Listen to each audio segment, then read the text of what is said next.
Good evening and welcome to the regular meeting of the Birmingham Planning Board for Wednesday, November 12, 2025. Could you please call the roll? Mark Klein. Robin Boyle. Here. Stuart Jeffries. Bert Kozak. Daniel Scher. Here. Jeanette Wilkle-Boyce. Here. Brian Williams. Here. Duncan Curry. Here. Lindsay Merman. Here. Carter Anderson. Olivia Batanzas. Okay, thank you. We have a quorum. We have 4 regular members and 2 additional members, both of whom will be voting members tonight. My comments, the only item on the agenda is the interview of now 4 entities with respect to zoning ordinance update project following completion of the 2040 plan for the city of Birmingham. That's really the only item for consideration tonight, other than at the end we will talk about the agenda for December 10th, et cetera. Let me indicate to the 4 firms who are present, first of all, thank you for coming.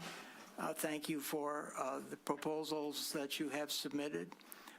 They were extensive, very much appreciated by all of us here. You didn't make our task any easier by the quality of your submissions. For that, we are grateful. Secondly, I'm not sure that we will be able to make a decision tonight following the interviews. I'm a lawyer by trade. I like to think about things, and as is Dan. And so we'll just see how it goes following the interviews. I'm not deciding one way or the other until we've completed the interviews. You will know tonight what our plans are going forward. We will make a decision, if it's not tonight, on a recommendation to the City Commission at our December 10th meeting, and that will be a regular meeting. The process to be followed in this case is the City Commission ultimately will select the entity that we will move forward with. We will make a recommendation of 1 or more firms to the Commission, but the Commission will make the final decision on who is selected to assist us going forward. Have I omitted anything? Yeah, minutes. Yeah, I know. I will get back to that. I just wanted to outline in general. Okay. All right. Let's review and approve of the minutes of the regular meeting of October 22, 2025. Is there a motion? So I move the approval of the minutes of October 22, 2025 as submitted. And is there a second? Support. Okay. Any discussion on the minutes? All those in favor, please signify by saying aye. Aye. Thank you. Okay, now to the heart of the matter, item K, study session zoning ordinance update project firm interviews. Nick? Great. Thank you, and welcome from us, Birmingham City staff as well. I'm Nick. I'd like to point out my colleague Leah here, who's a city planner in our department as well, so another familiar face along with a couple more people I've got down there eventually. I've just got housekeeping things, some repeating things I've already told you, some new. I will be timing this. I'll just have my phone running. I'm going to do one of these when you got 5 left. And then I'll kind of like jump up and down and wave when I need you to stop. Same with you all. In your 15 minutes, the question and answer, I'll give you the 5er so that we can try to keep on time. I tested the presentations. They all work. Some are PowerPoint, some are PDF. For my planning board, I don't want to use the word bother. I didn't pull them up on your screens. They'll be up here, of course, controlled by the firms, but you should know that there's software on your computer. If you close all your windows and click the view projector icon, you can follow along on your desktop computers as well, if you prefer. I do have the remote here. It does have a laser pointer as promised. It's got simple right-left arrows to advance. I tested it. It should work. When you're speaking, these microphones are both live, but typically we work through this microphone. I need to be a kind of a strict about talking into the microphone. So as you switch, as you rotate through your firms and introduce yourselves, I'll need you to literally rotate, step up for those folks on TV and recording purposes. And then also, when you come up, I'm sure you will, introductions. With that, I promised a randomized thing. I've got very high-tech randomization software here, so I'm just going to pick the whole order so you all know. First up, I've got Kendig. We'll go 2 is Hausio. 3 Giffords, 4 McKenna. Sounds good? And we'll be pulling you in, so if you forget, not a big deal. So we will start with Kendig, but as promised, I will sort you into your houses over here. So Kendig, you can come up and get comfortable.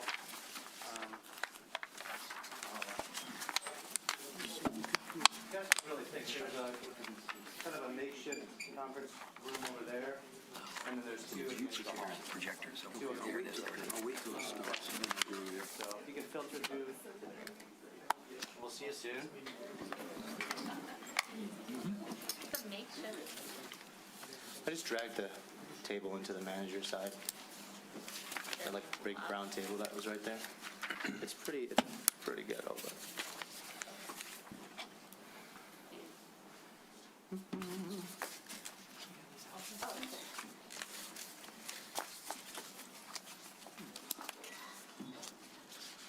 All right. Thank you. Thanks.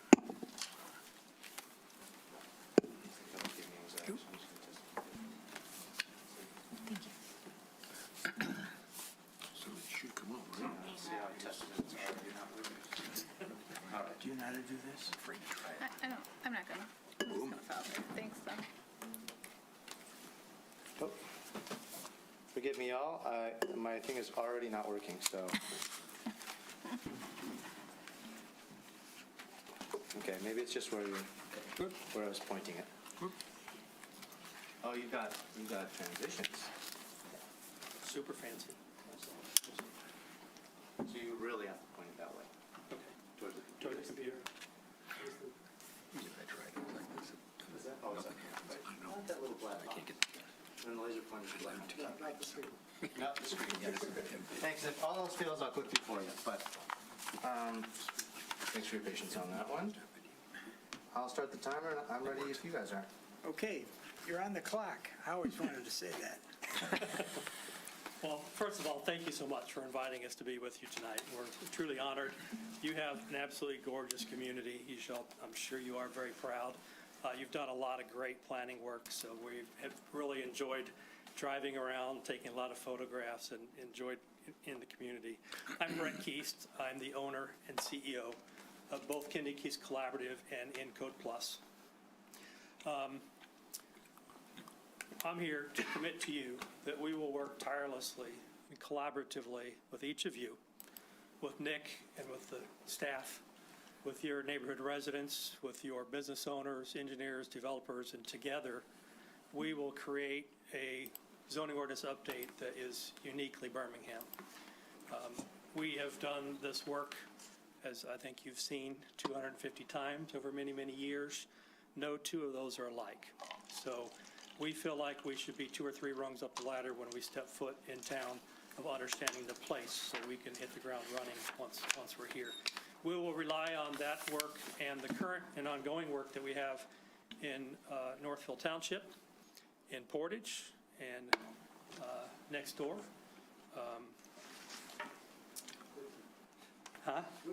Jeez, just went blank, sorry, in Bloomfield Hills. We just started that contract. So we're pleased to be here. In terms of our agenda, we're going to expand upon the proposal that we gave you, talk a little bit more about our process, which we have refined over and over the years, but we're still adaptable to each place.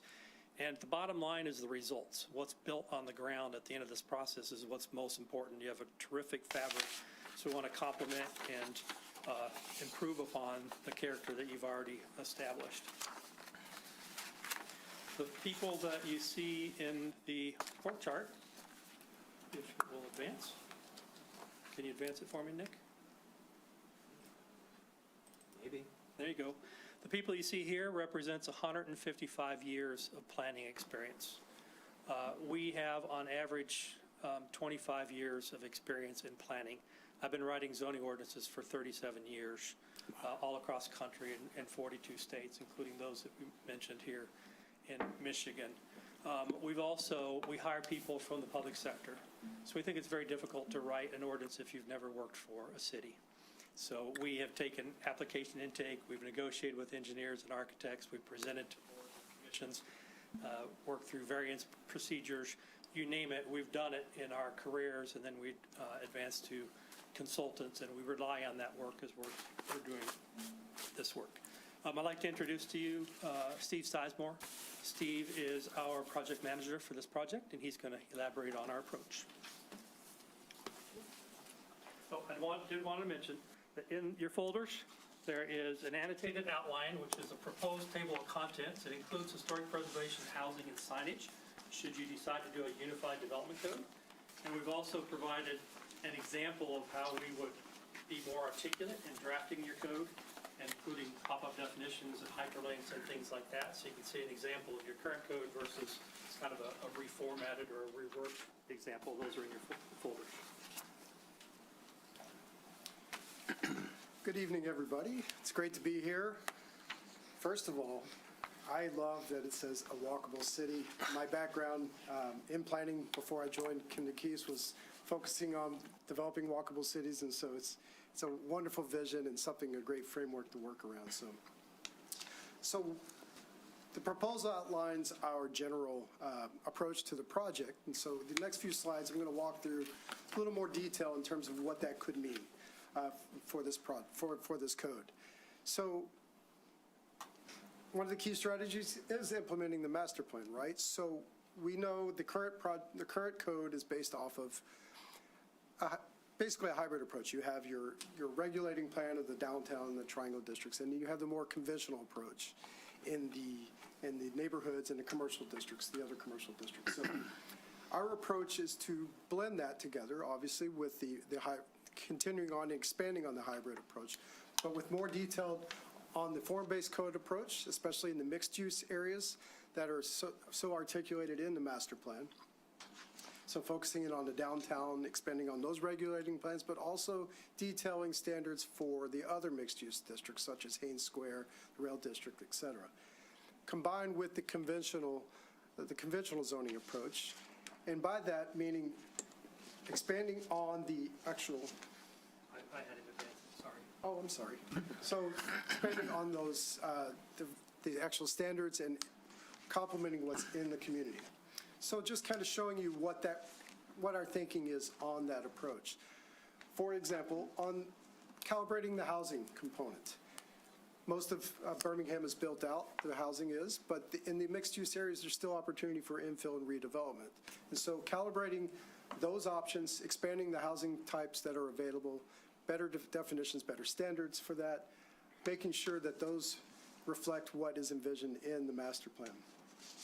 On the environmental and safety approach, there's lots of language about sustainability and really is a complement to the sustainable city or walkable city approach. So how can we improve the environment? How can we improve the experience for the pedestrian? How can we improve the outcome of the infrastructure based off of site design?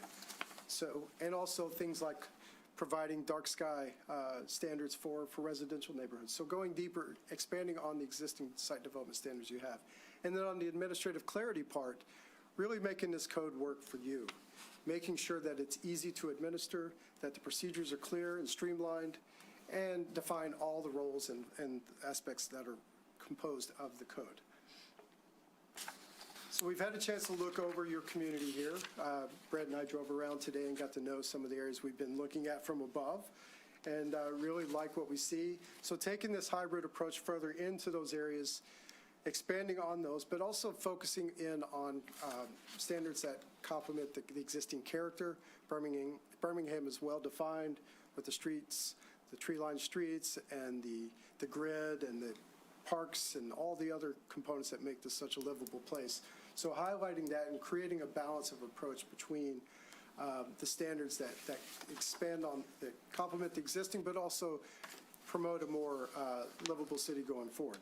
And then the regulating part, highlighting that, really making better use of those components of your code with the downtown and the triangle plan. So, and expanding those form-based approaches into the other mixed-use areas. So what does that look like?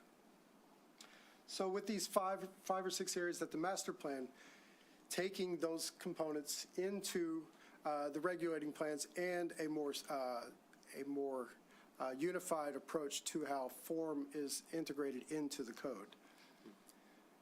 So we do that through various ways. In a hybrid approach, one of the best ways to do this is to utilize the mixed-use areas to accentuate the form of those areas, because form is what drives character. And so really highlighting the build-through lines, how the buildings relate to the streets, the mass and scaling and the transitions, and illustrating that and communicating that through forms that are easy to follow for both staff, the community, and the applicants.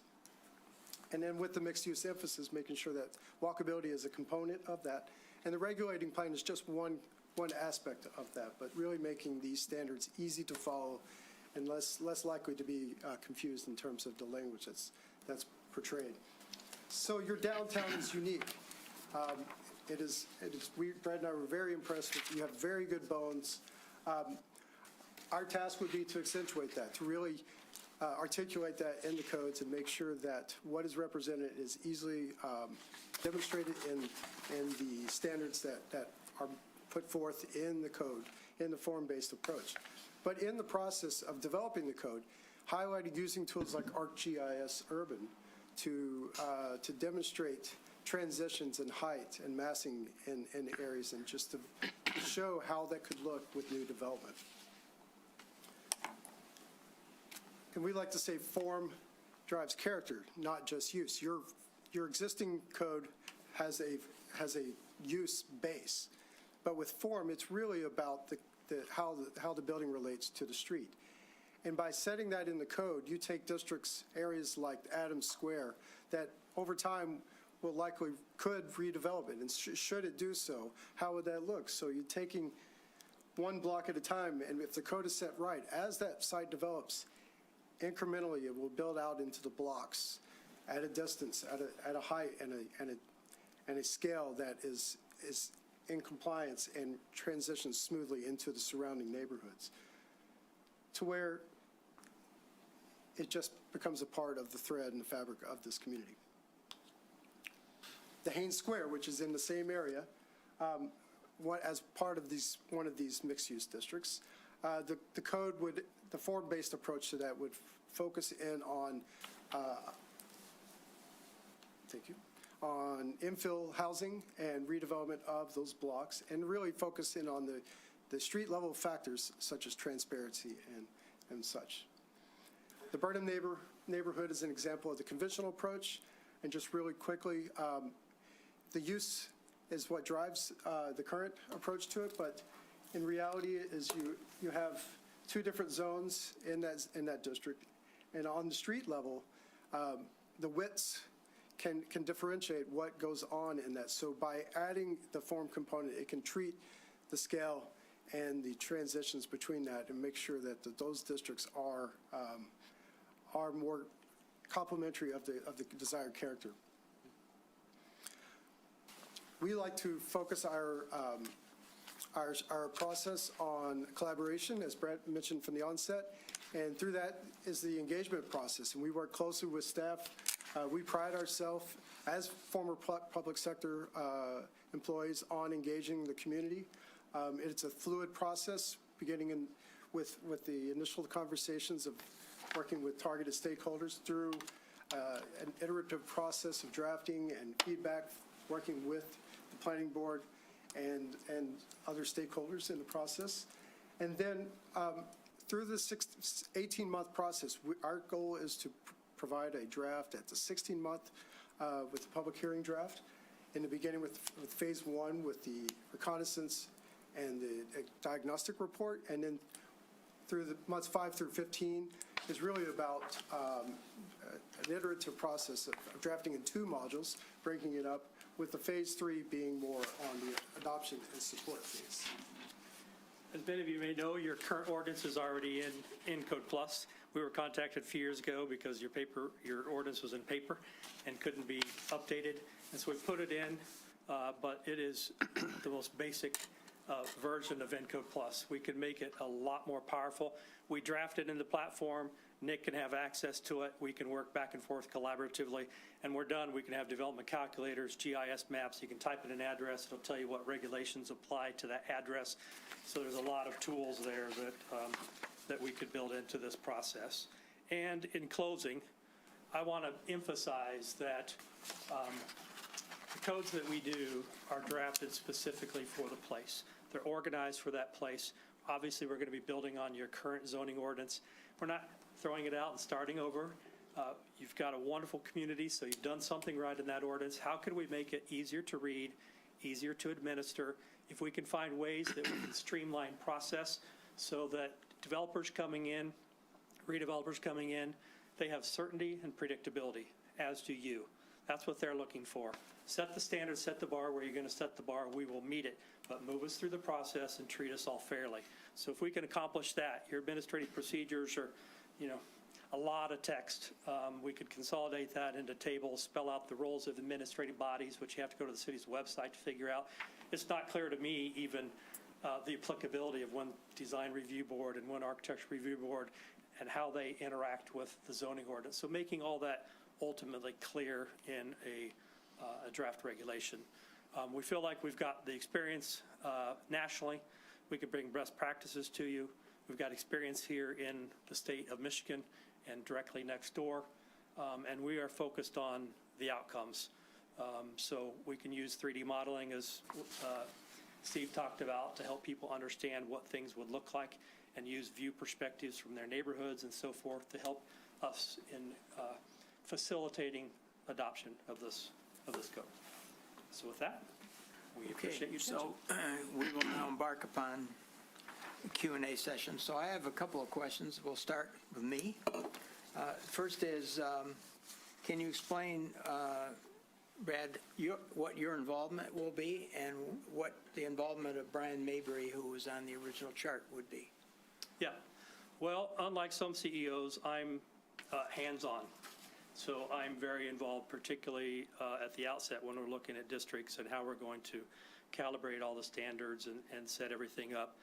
But I am, through this project, all the way through. Brian Mabry is our vice president. He's principal in charge, as you know here. So he is responsible for helping monitor, budget and schedule and so forth. Steve's the day-to-day point of contact. Brian has, 27 years of experience, so he's very much involved. You could expect to see all of us at different points in this process. So we're not one that's, bring the good speakers in and then we disappear and you get junior staff. All of our staff have average of 25 years of experience, and what you see is what you get. So we will be bringing in the talent to help draft this. And we will keep it on schedule and we will keep it on budget. Thank you. So I'm going to open up for questions. Robin, you want to start? Yeah, he threw me in there because I've been here longer than anybody. And I don't want to get too wonky, but I do want to bluntly ask a question. Sure. What do we get that we don't have at present? Because we have your Encode, I believe it was Encode, and now you call it Encode Plus. So could you explain to us what we get if we go with you that we don't already have, these guys have at their fingertips? Yeah, so we were given your code that was done years ago, and it had a unique format and tables and so forth. So we looked at 2 or 3 different alternatives of ways that we could organize it to make it more readable and updatable. And staff at that time chose the format that we're in. We could make it a lot more fluid. Right now you have like 2 sections for each district. It could all be in one district. We would embed a lot of graphics. You saw examples of graphics. Those are embedded directly in. They're all updatable. They're replaceable. Nick can update them at any time he wants to. We have cross-references, so we can cross-reference from the zoning ordinance. If you don't have the subdivision or signs or historic preservation, we can cross-reference to those. We can cross-reference to engineering standards, to the code of ordinance, so you can click and jump directly to that. We also hover over pop-up definitions, so every land use that's in your use table will be defined, so people know what they mean.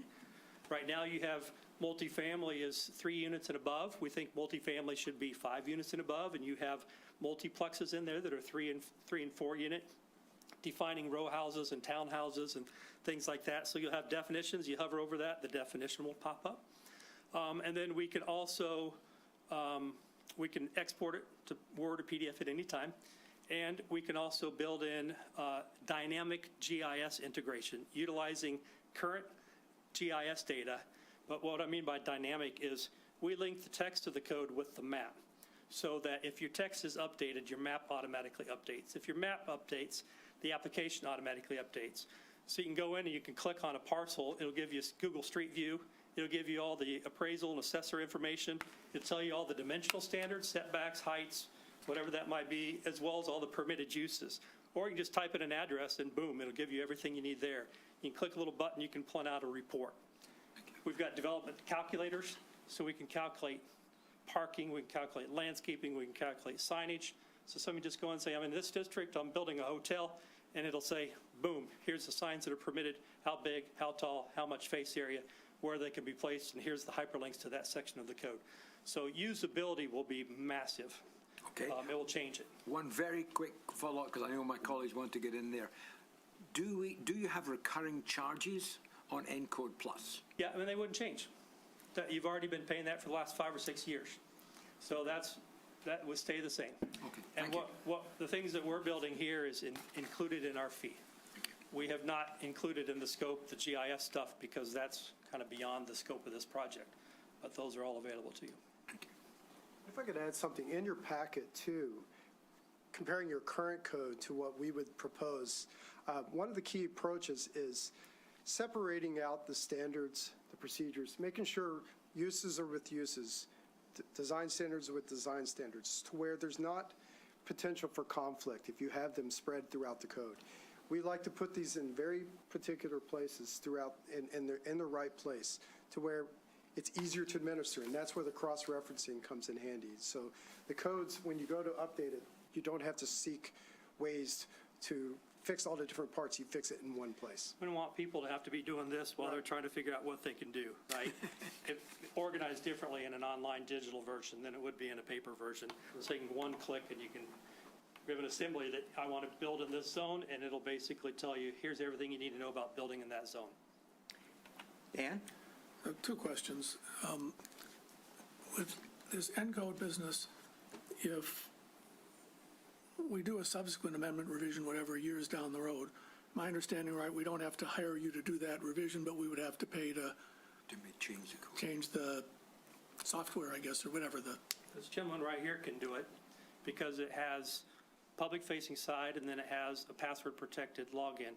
So you could be keeping notes of things we want to update next time we do an amendment. You can go in and turn on track changes.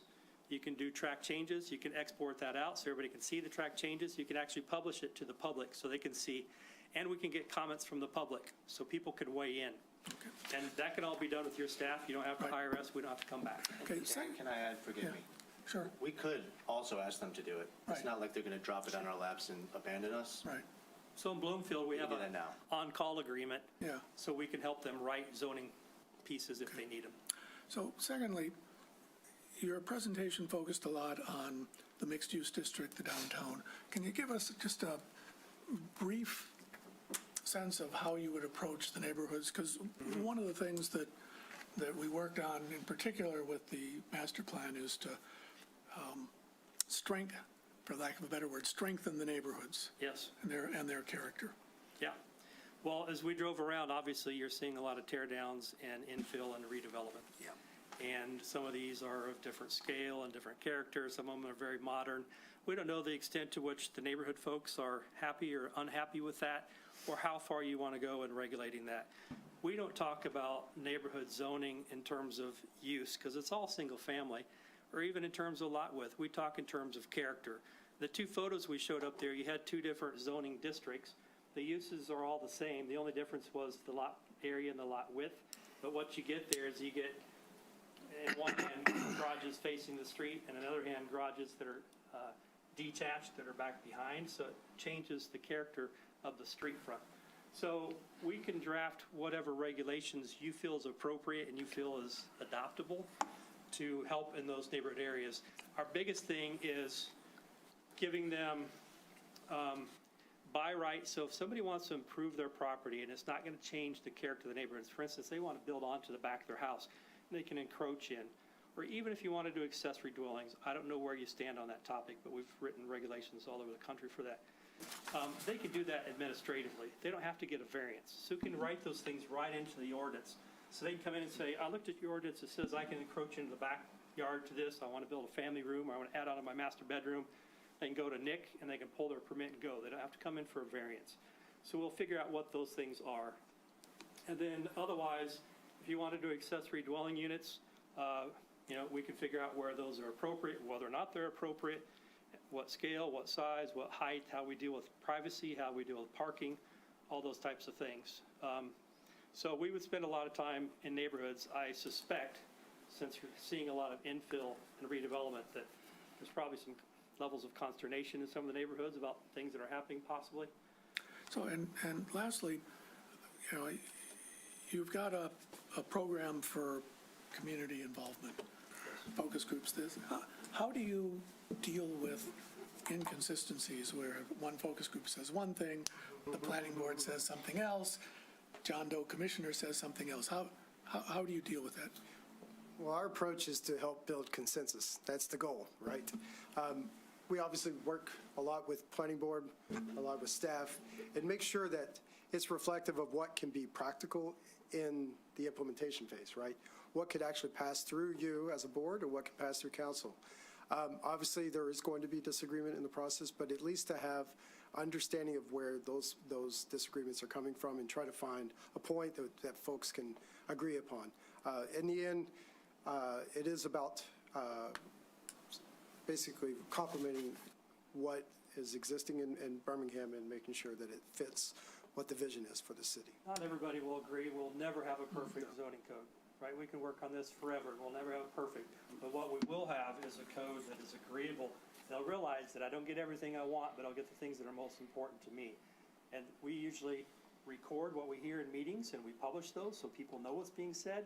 And when we have a draft at a milestone, we can actually publish it online. And when people put in comments, it can actually embed those comments so people can see exactly what others are saying. And then we will facilitate that process to build consensus. And if we need to go into neighborhoods, we've done neighborhood sessions where we've gone into living rooms and worked with people about their backyard, as well as, more open house type sessions. Okay, thank you. Al, go. Thanks. You got 5 minutes. Thank you. I want to go back to the platform for just a second. In my research, I went in and looked at a lot of zoning ordinances that you told us that you did. And I checked to see how easy they were to use or if I could find what I was looking for. And I discovered that some of them are, and correct me if I'm using these words wrong, but in a platform called Code Library, or no? No, that would probably be like a muni code or a general code that has a different platform. Ours is entirely separate. I could send you a lot of links of examples of other codes that are in our platform that you can explore. So this city that you wrote it for example, the zoning ordinance, they chose to put it in this other platform? That's what happened?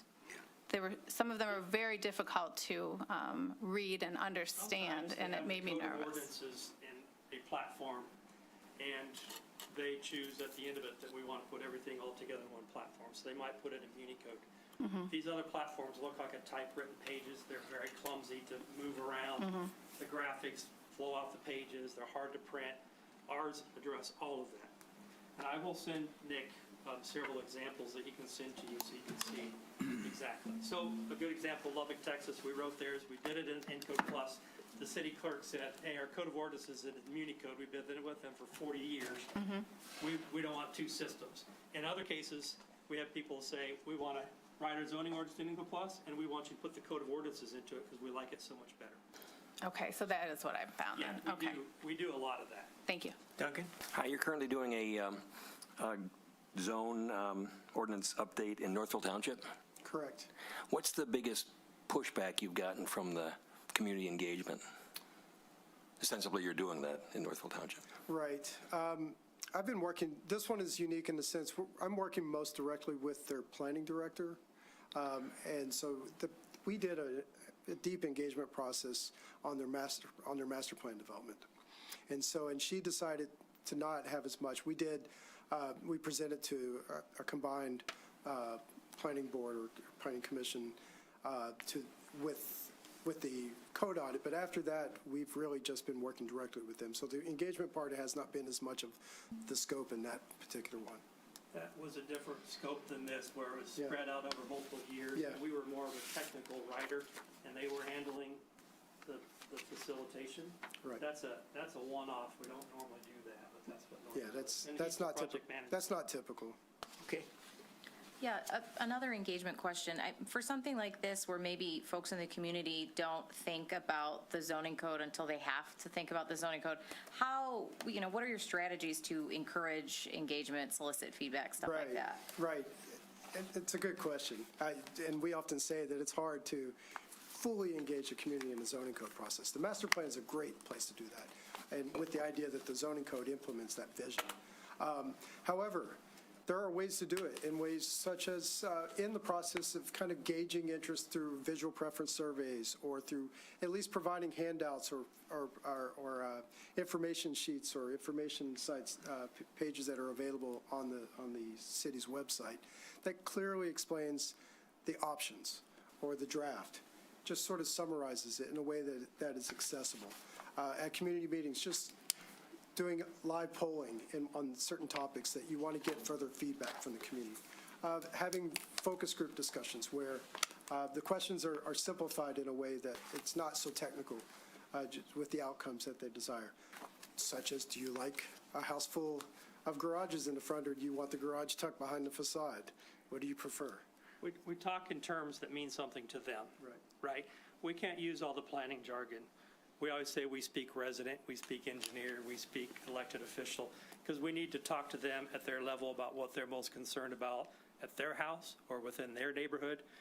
So we try to engage them by talking about things that are important to them. Like you said, a lot of the folks in this community will probably never have the need to use this document, but it may impact them one way or another, right? So there will be no reason why they won't know about this process, because we can do open houses, we can be on TV, we've done doorknob flyers, we've done everything to make sure that the community is aware of this process, and we make ourselves available. So a lot of times we'll just do an open door, come on, anybody can come in and ask questions. So we want to make sure that this is a transparent, open process. All the meetings are open, and we will talk to whoever wants to come to that public forum. All right, gentlemen, we got to cut it there. As you step out, I forgot to say at the beginning, so I'll tell you now. We may or may not talk about this after. I wanted to make sure, so it's not awkward. It's a public meeting. You can stay. You can go. Either way, we won't think anything different of you. It's a public meeting. It's fine. So I'm sure we'll have some If you head to discussion the airport now, you could probably get a flight out in about 17 hours from now. Sunday. Yeah. Thank you for coming. Yeah. Thank you. Thank you. Thank you. I don't, Do you want me to go find them? Yeah, well, this is, I'm anxious about it now. Okay, we got 5 minutes here. Yeah, we'll do a little 5 no rush. friends of ours, give them a hard time. Got time for some more scones? Please. Thank you, everybody. We appreciate Thank your you. time. Thank Good you. meeting Thank you. Thank you. You as well. You as well. Yeah. Okay. We handle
can All right, still well, take we your can time if you begin. want.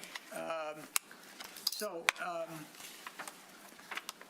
as the process here is 15 minutes for your presentation, followed by up to 15 minutes of Q&A from the planning board members. So, are we ready, Nick? So, I think so, yeah. you're on the clock. All right. The biggest challenge tonight is going to be keeping me to 15 minutes, of carrying myself. I'm one of 9 kids. I talk really fast and really loud, so we're going to be jamming a lot in here. So first of all, thanks so much for having us here this evening. There's a lot of good firms doing a lot of good work. Seeing Brett Keese, he's an old friend of mine. It was great to see him here this evening. But we appreciate the opportunity to be in front of you and to have a conversation. We're going to sort of cut to the quick. There's a lot to address. We're going to highlight some of the things from our proposal. We're going to go over what we think are some of the distinguishing characteristics. Introduce yourself by name. Yep. So I'm John Houseel with Houseel Levine. And this is Carrie Papelbaum. She's with Houseel Levine. We've got our intros baked in a little bit further down the road. But so again, we're going to move quickly to go over some of the things you talked about in your deliberation and highlight a few other things. So first of all, just quickly, Houseel Levine, we're based out of Chicago. We have 5 satellite offices. We work throughout the country. We really focus on planning and zoning at all scales. We have the advantage of bringing national expertise and best practice to bear. We're not working in one state or one region, but equally throughout the United States. And you can't fake being a zoning or planning nerd. You got to lean into it. We love what we do. We're unabashedly loving it. And we have a lot of fun. We love what we do, and that's important to us. We're one of the most award-winning firms in the United States. In the last 18 months, we have won 7 APA awards in 7 different states. I don't know that any firm has ever done that in the history of the APA. It's a big deal if you win 1 award in a state. We won 7 in 7 different states. During that time, we also won a national award for planning and a GIS award from Esri International for our innovative use of GIS. So that's just in the last 18 months. We take what we do very seriously. We view every engagement as an opportunity to set a new standard for the way planning and zoning should be done, and setting the new bar in that state or that region for everybody else to look up to and attempt to try to achieve. When it comes to planning and zoning alignments or planning and zoning projects in a coordinated fashion, we're among the most prolific in the United States. We've done over 200 comprehensive plans, or master plans as they're called in the state of Michigan, and over 70 zoning projects. But 40 of those are where we did the master plan and the zoning as a 1-2 punch under the same contractor's consecutive contracts. And the reason is simple. Planning and zoning can seem complicated. It's not. And a city's mission is pretty straightforward. It is the city's job to articulate a vision for its future. That's the city's job. It then has to prove that that vision is viable, that it's not hallucinating, but it is a vision that can be attained. The next step is where you are this evening, and that is to set the table with regulation and direction to set the table for private investment. Developers, homeowners, businesses to invest in your community. They then make $1. They then run their business successfully, and the community gets the vision it realized. So it's articulate a vision, prove it's viable, set the table with zoning and development regulations, which are what you're doing now, and that sets the table for private investment. And you have a history of doing that, and it's evidence as you walk around. We've done this throughout the country, and it's worked very effectively. I'm not going to go into all of our zoning experience across the United States. It's extensive. We worked a lot of communities that are very affluent communities. I know Hinsdale was mentioned in deliberations. My wife was born and raised in Hinsdale. I've lived the last 26 years with my family in River Forest, a very affluent community. I was the deputy director and acting director in Wilmette, a North Shore community. Before that, I was the planner for Northbrook, Illinois. We've done planning and zoning work in Greenwich, Connecticut, Hudson, Ohio, affluent communities. We understand the nuance of a beautiful, established community that has to evolve in a few ways to maintain the best of what it is. We're national leaders. I'm going to zero in on 4 different things: GIS and technology, graphics and visualization, innovative solutions, and that planning and zoning alignment. And I'm going to demonstrate in a few different examples what this means, right? GIS technology is a tool, graphics and visualization is important, but how do all these things come together to deliver a community's vision through zoning regulations? I'm going to highlight first Bentonville, Arkansas, all right? Bentonville, Arkansas is the home of Walmart, right? They had a problem retaining talent because it wasn't a great place to live. Now it's phenomenal. They changed their trajectory about 10 years ago. So we came on board. One of the things we did is we came up with a growth strategy that focused on 3 things, one of them being downtown intensification. And we did a detailed plan for the downtown showing how they could begin to change their downtown residential development and investment. And from this, how could they begin to go from a downtown that was surrounded by just a single-family residential district? The entire area was single-family. But they knew they needed mixed use, they knew they needed townhomes, they knew they needed new investment. So we came up with a plan to divide the 4 districts, residential, one residential district into 4.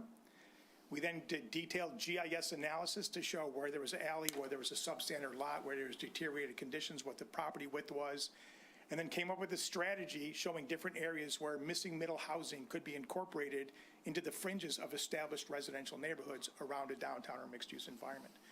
We then developed visualization, took it out to the community to show through 3D visualization, coupled with GIS analysis and outreach, and then this actually became the new zoning ordinance for the downtown area around their downtown.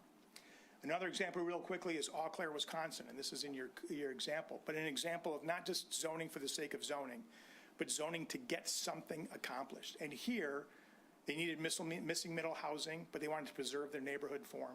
They wanted to protect on-street parking, accommodate additional housing, and maintain the neighborhood character of their historic districts. So these are the areas in question, the residential areas around their downtown. They were established, but if you took a look through GIS analysis and technology, it wasn't as homogeneous as you thought. It was very, very diverse neighborhoods. Through extensive GIS analysis, we were able to parcel down to the individual parcel to identify where development would likely occur and where redevelopment could occur as of right. That green map shows where redevelopment could occur and subdivision lots could take place right now. And that scared neighborhoods. So we went through and started analyzing what would single-family infill development look like? What would duplexes look like? What would triplexes look like? And what would quadplexes look like in terms of architecture, integrity, stormwater runoff, parking, access? We then developed new standards for their zoning ordinance. We then brought that into these overlay districts and then showed them and the community how new infill housing for single-family, duplex, triplex, and quadplex could fit in the context on the fringes of a historic residential neighborhood. So these are just very, very quick examples, 2 very different communities of taking technology, 3D visualization, and alignment of planning and zoning to actually accomplish something and never sort of lose that tether. How do we deliver this across the country and win these awards? By getting the right team in place. This is the team assigned to this project. I'm the owner of the firm. I'm the founder of the firm. I'm lucky enough to pick and choose the projects I want to be involved with. If it's in Michigan, I'm involved with it. I was born and raised here in St. Joe, 11 of us in one house. I still have 5 of the 9 siblings live in Michigan. I look for any excuse to come back here, and if it's a project in Michigan, our firm, it's not a no-go consideration, it's a go, and I'm going to be involved in the project. You don't want me managing the project. It's not an effective use of my time. The brain power behind a lot of it, overseeing all of it, deliberating best approaches, rolling up our sleeves and working with the city on how best to take a run at it, working with my team and visualizing things back in the shop, ensuring QA/QC at every aspect, every level, every deliverable, every meeting. That's my job on this assignment. I'm not someone who you will never see. If I need to be here, I will be here.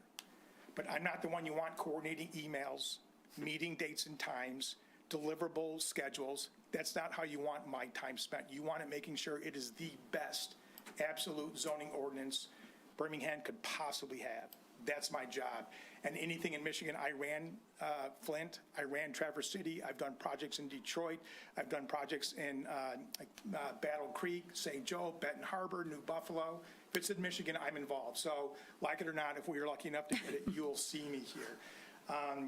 With that, I'm going to turn it over now to Carrie. She's the one who is going to be the point person on this project, and she's going to go through the team, the coordinated role of the team members, and a little bit of highlighting some of the things you talked about in our proposal. Thanks, John. Good evening to all of you. Thank you. I get to do the things that John said he didn't want to do. So I am very happy to do that, though, because I love what I do. I am one of those unabashed geeks that geeks out about planning and zoning. I've worked for almost 20 years in planning, zoning, and floodplain administration.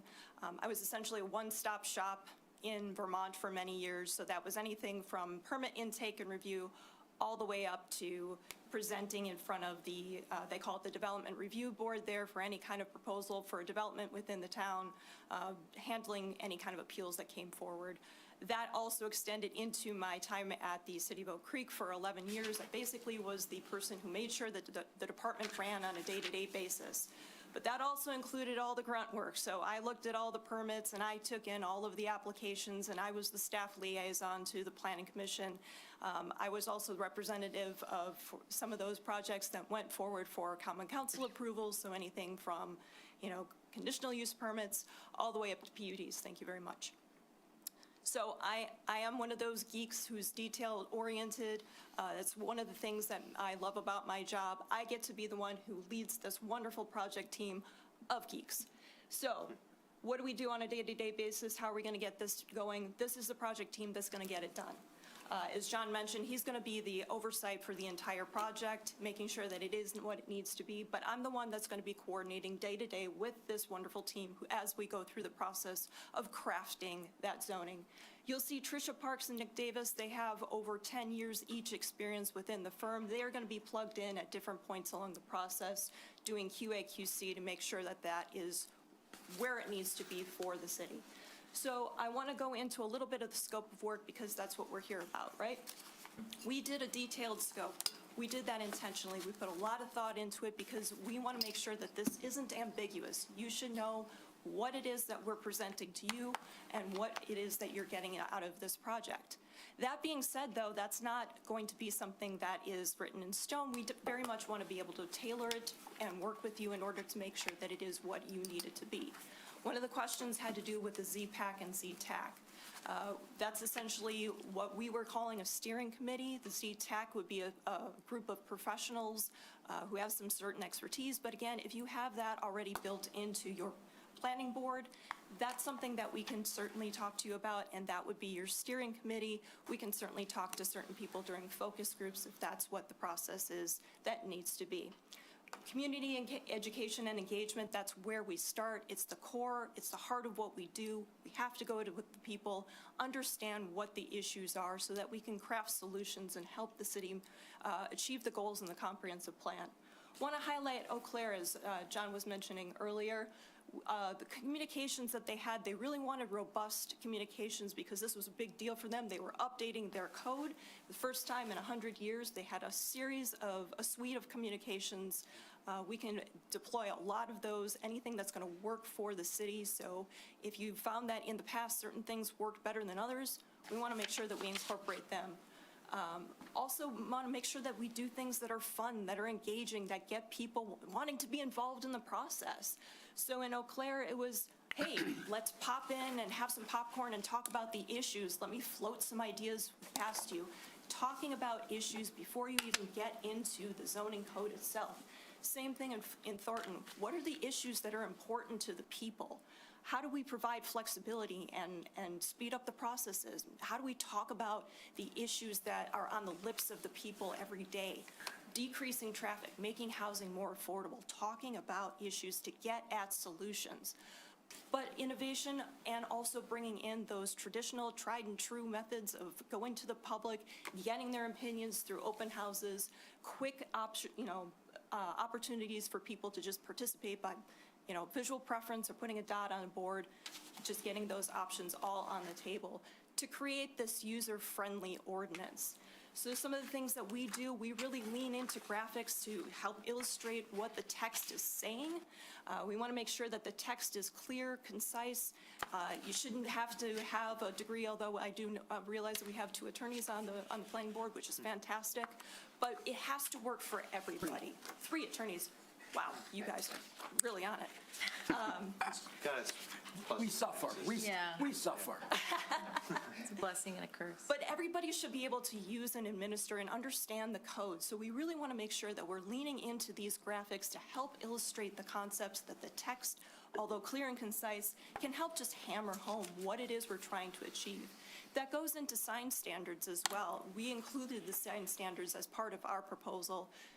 That's to help bring those businesses within the downtown and elsewhere up to date with not only compliant with law, but also what's going to help them best advertised, but still maintain the aesthetic that the city is trying to maintain. And everything is baked into the code itself.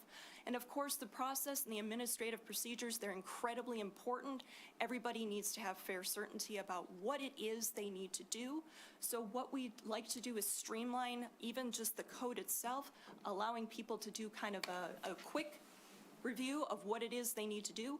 In this case, what we're highlighting here is just the subdivision process, a quick table showing what the steps are, what the sub-steps are, who are the reviewing entities, who are the decision-making bodies, and then visually representing that through a flow chart so you know, soup to nuts, beginning to end, what is the process so that people understand what it is they need to do in order to be successful with their permit.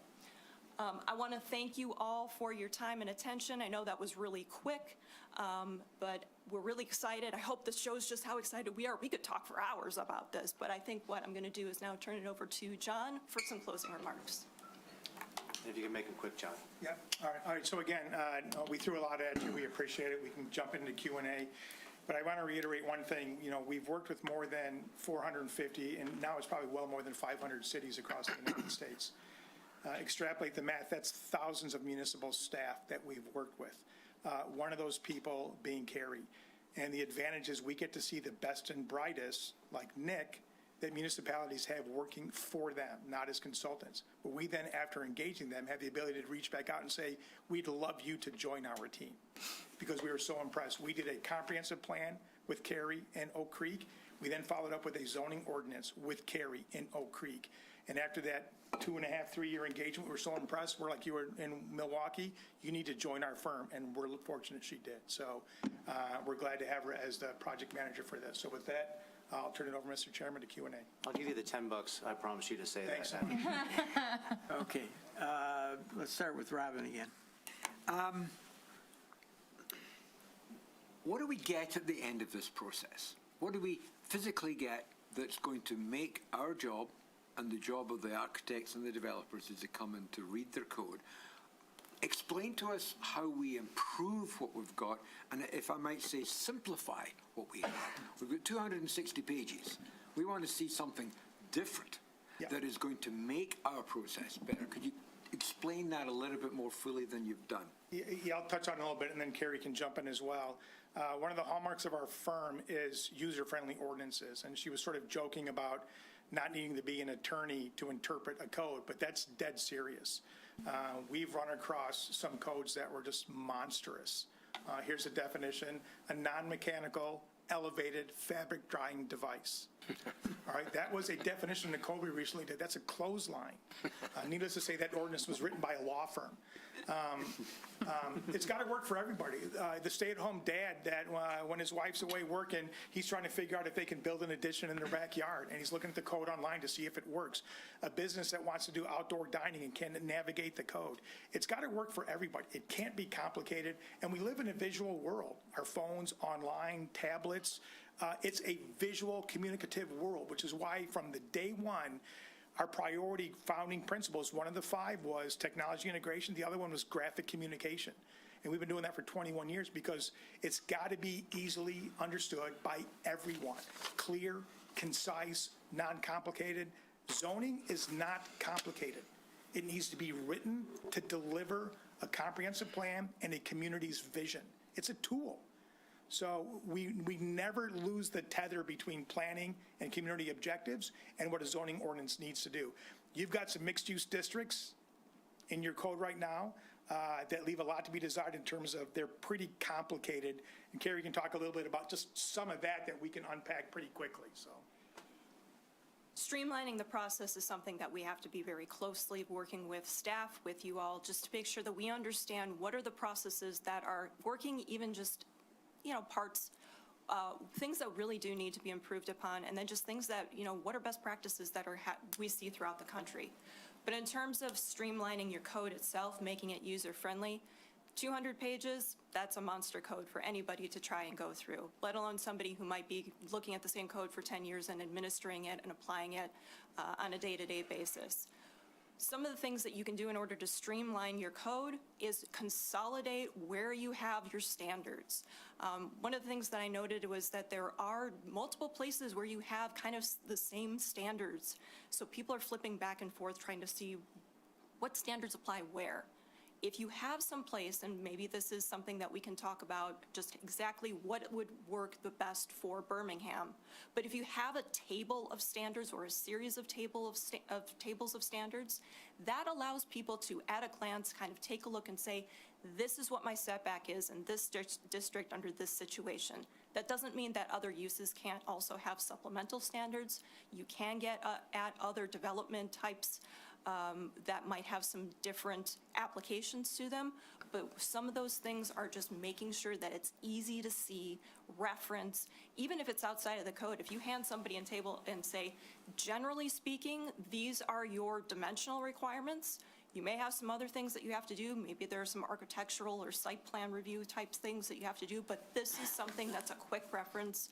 You can take a look at it. It's easy. It's there in one spot. It also saves you a lot of pages and flipping back and forth, as an example. Thank you. I have a follow-up to that.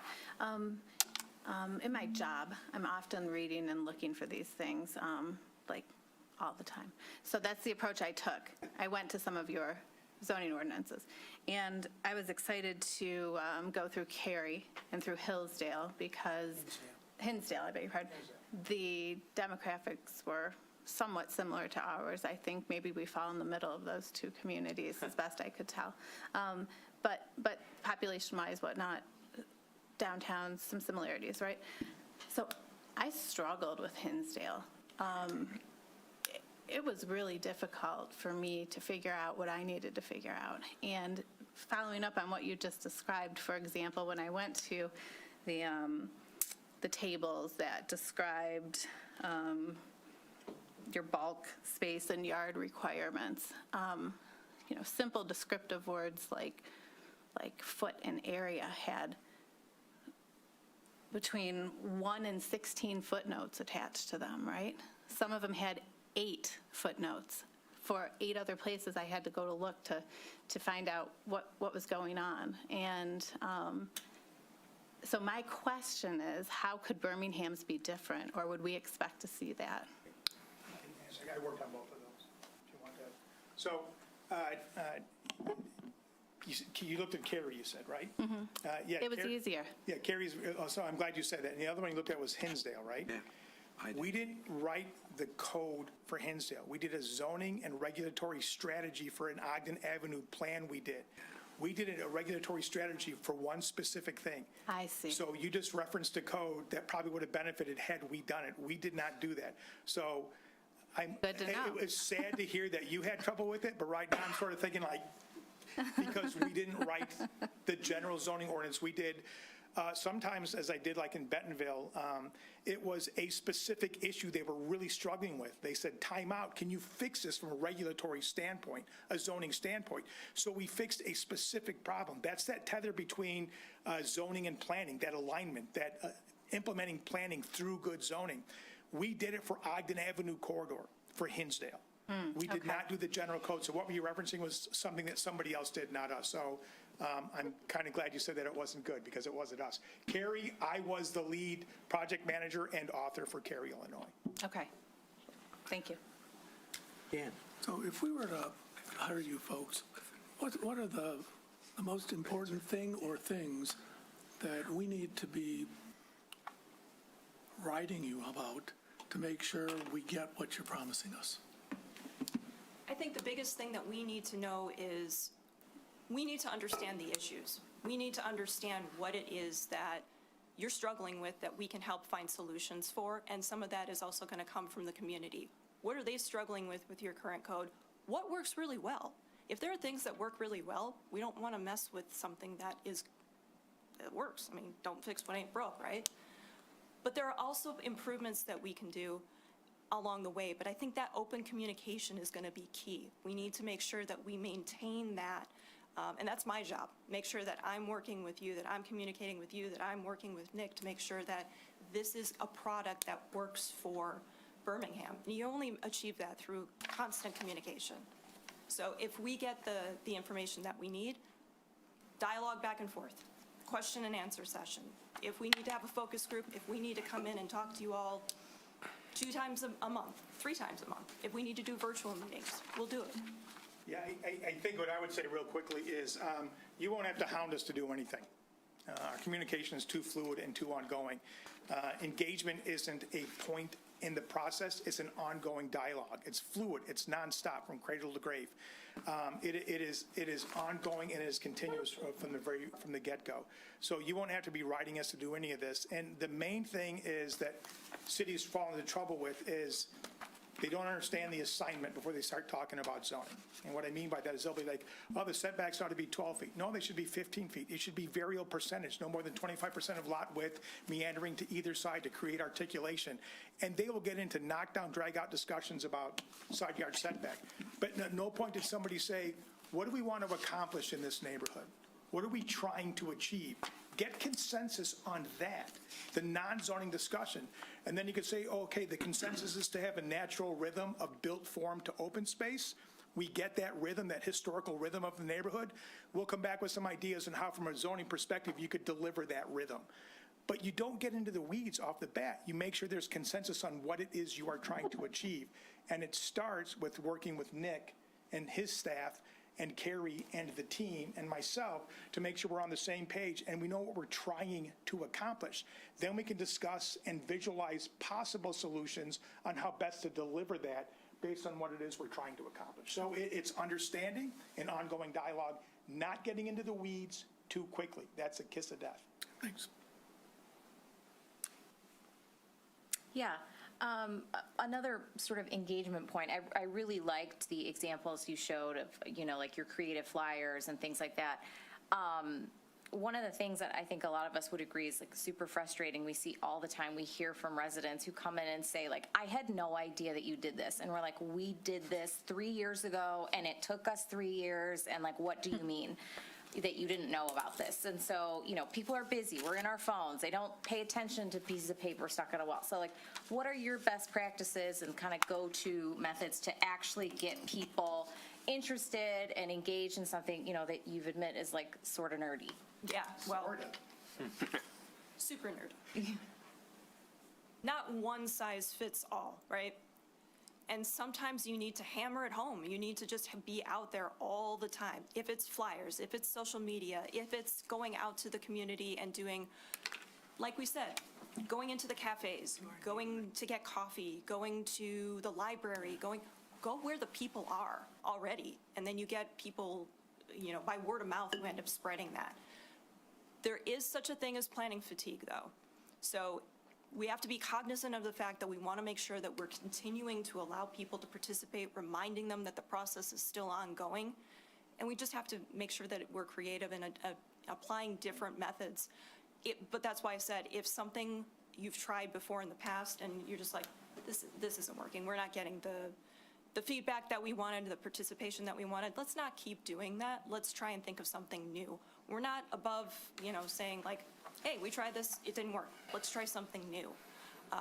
But yeah, there's definitely something to be said for keeping the public aware of the fact that this is an ongoing project. And starting out from the beginning saying like, look, we have this timeline that we're roughly trying to achieve this in, but keep coming back. We're going to have communication. We're going to keep letting you know how you can participate in the process. I mean, think about just a couple of simple things. Putting it out there on social media or email chain saying, come to the city hall at 7:30 on Thursday night from 7:30 to 9 o'clock. We're going to talk about the city's zoning ordinance. Boy, that is tough to cut through the background noise to get people to show up for that. But if you said, hey, we're going to meet at 6 o'clock at the local brew pub downtown to talk about how to make our neighborhoods more livable, you'll pack that place. One, there's beer. But two, you're talking about neighborhood livability. You're not talking about zoning. And then based on what we hear, zoning could be a potential source of solution, right? So you got to cast a wide net. There's a lot of background noise to cut through in today's day and age. So sometimes it's old school, sometimes it's new tech, but you got it. Outreach has to go to the people. We're gone are the days of people expected to come to the outreach. And that can mean different things, but it's how you frame it and engage people. And you think it's tough to get people to come to planning stuff? try to get them to come to zoning stuff. I mean, it's a whole nother ballgame, but it's messaging. It's about what you're talking about. Nobody wants to talk about zoning, but I'll talk about how to have a more vibrant neighborhood mixed-use district, or how to begin to sort of tackle things like triplexes and duplexes and missing middle or aging in place. My mother-in-law lives here. She's getting older. She has to sell her home, but she wants to stay here. Where can she live? I'll talk about that. I don't care about zoning, but I'll talk about that. Well, that is zoning. Duncan, final question. In your long list of zoning updates, what's the biggest pushback you've gotten generally from the community? The biggest one that I've ever gotten was, and I won't say the name of the community out of respect, but it is sort of that NIMBYism thing. And when you're doing a public process and it happens to coincide or collide with a development proposal that's not popular, you come to talk about zoning or talk about planning, but people in the room pack it because you've provided a forum to talk about what they want to talk about, which might be a particular thing. And I've actually worked in one city where 2 years of working on this with the Plan Commission, unanimous recommendation, monthly meetings with City Council to keep them informed, unanimous recommendation out of Plan Commission. All they had to do was go to City Council. An election took place over a real controversial development, nothing to do with what we were doing. 3 new board members came on board that sort of hijacked the board. 2 years at the board level, and the end result was they made single-family detached the only as-of-right use in the entire city. Everything else was a special use or planned development. And there was a staff person that quit, and at the end we said, you can do that. I don't think it's even legal, but take our name off the code. And that was, again, that was the worst case scenario tied to a development taking the thing sideways. The biggest pushback is people are afraid. Change scares people. 80% of people will admit they're afraid of change. The other 20% lie and say they're not afraid of change. Visualization, data-driven decision-making, so it's not anecdotal, something you can hang your hat on and say, might not be great, this is the best solution. This is what it would look like. It worked for Eau Claire. It worked for Bentonville. It worked for Canyon City. Visualize effectively through 3D and other modeling what it actually translates to coming out of the ground. And people say, you know what, that looks pretty good. I'd be cool with that at the end of my block. Words don't translate. Graphics, visualization, and data does. So that's why that's so important. Okay. Squeeze in one last question. Have you ever, in your recent practice, employed AI? That's an outstanding question. And the answer is we launched about a year ago, an AI-powered and GIS-powered planning and zoning assistant. It's a product, it's a service, it's a software as a service. It's called Euclid HL. You can check it out online. Sorry. You get it. No, that's good. It's called Euclid HL. We rolled it out on the 100-year anniversary of Euclid v. Ambler. Very good. I'm impressed, Mr. Boyle. He's a professor. Well, it's hats off. He's a planning geek. We rolled it out at the National Planning Conference last year. It was on stage at the Plenary in San Diego in front of 22,000 people at the Esri User Conference. It was showcased last week in Toronto at the Canadian User Conference in front of several thousand. Last month, it was showcased at the Plenary in Mexico at the National Planning and User Conference. It is an AI GIS powered tool that you can subscribe to specifically for zoning and planning. We can go into that later. We could do a demo with you separate from this. Thank you. But the answer is, we've developed a product for that, but we don't use GIS, we don't use AI to write code. Fine. Thank you. Okay, thank you very much. Thank you so much. Thank you so much. Really appreciate it. As you're stepping up and packing up, I forgot to mention at the beginning, we may talk after this. It's a public meeting. You can stay if you want. You can leave if you want. We don't think anything differently, whichever way you go. But We get another hour. just so it's not awkward, you're not wondering what to do out there. All right. Thank you so much for your time. Thank Really you. appreciate it. Thank you. All right. Giffords I need to next? safe travels if I don't see you. Giffords is next? Yep, we'll take a little, yeah. I mean, technically 5 minutes, so you don't have to like run down there. But. Yes.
your microphone.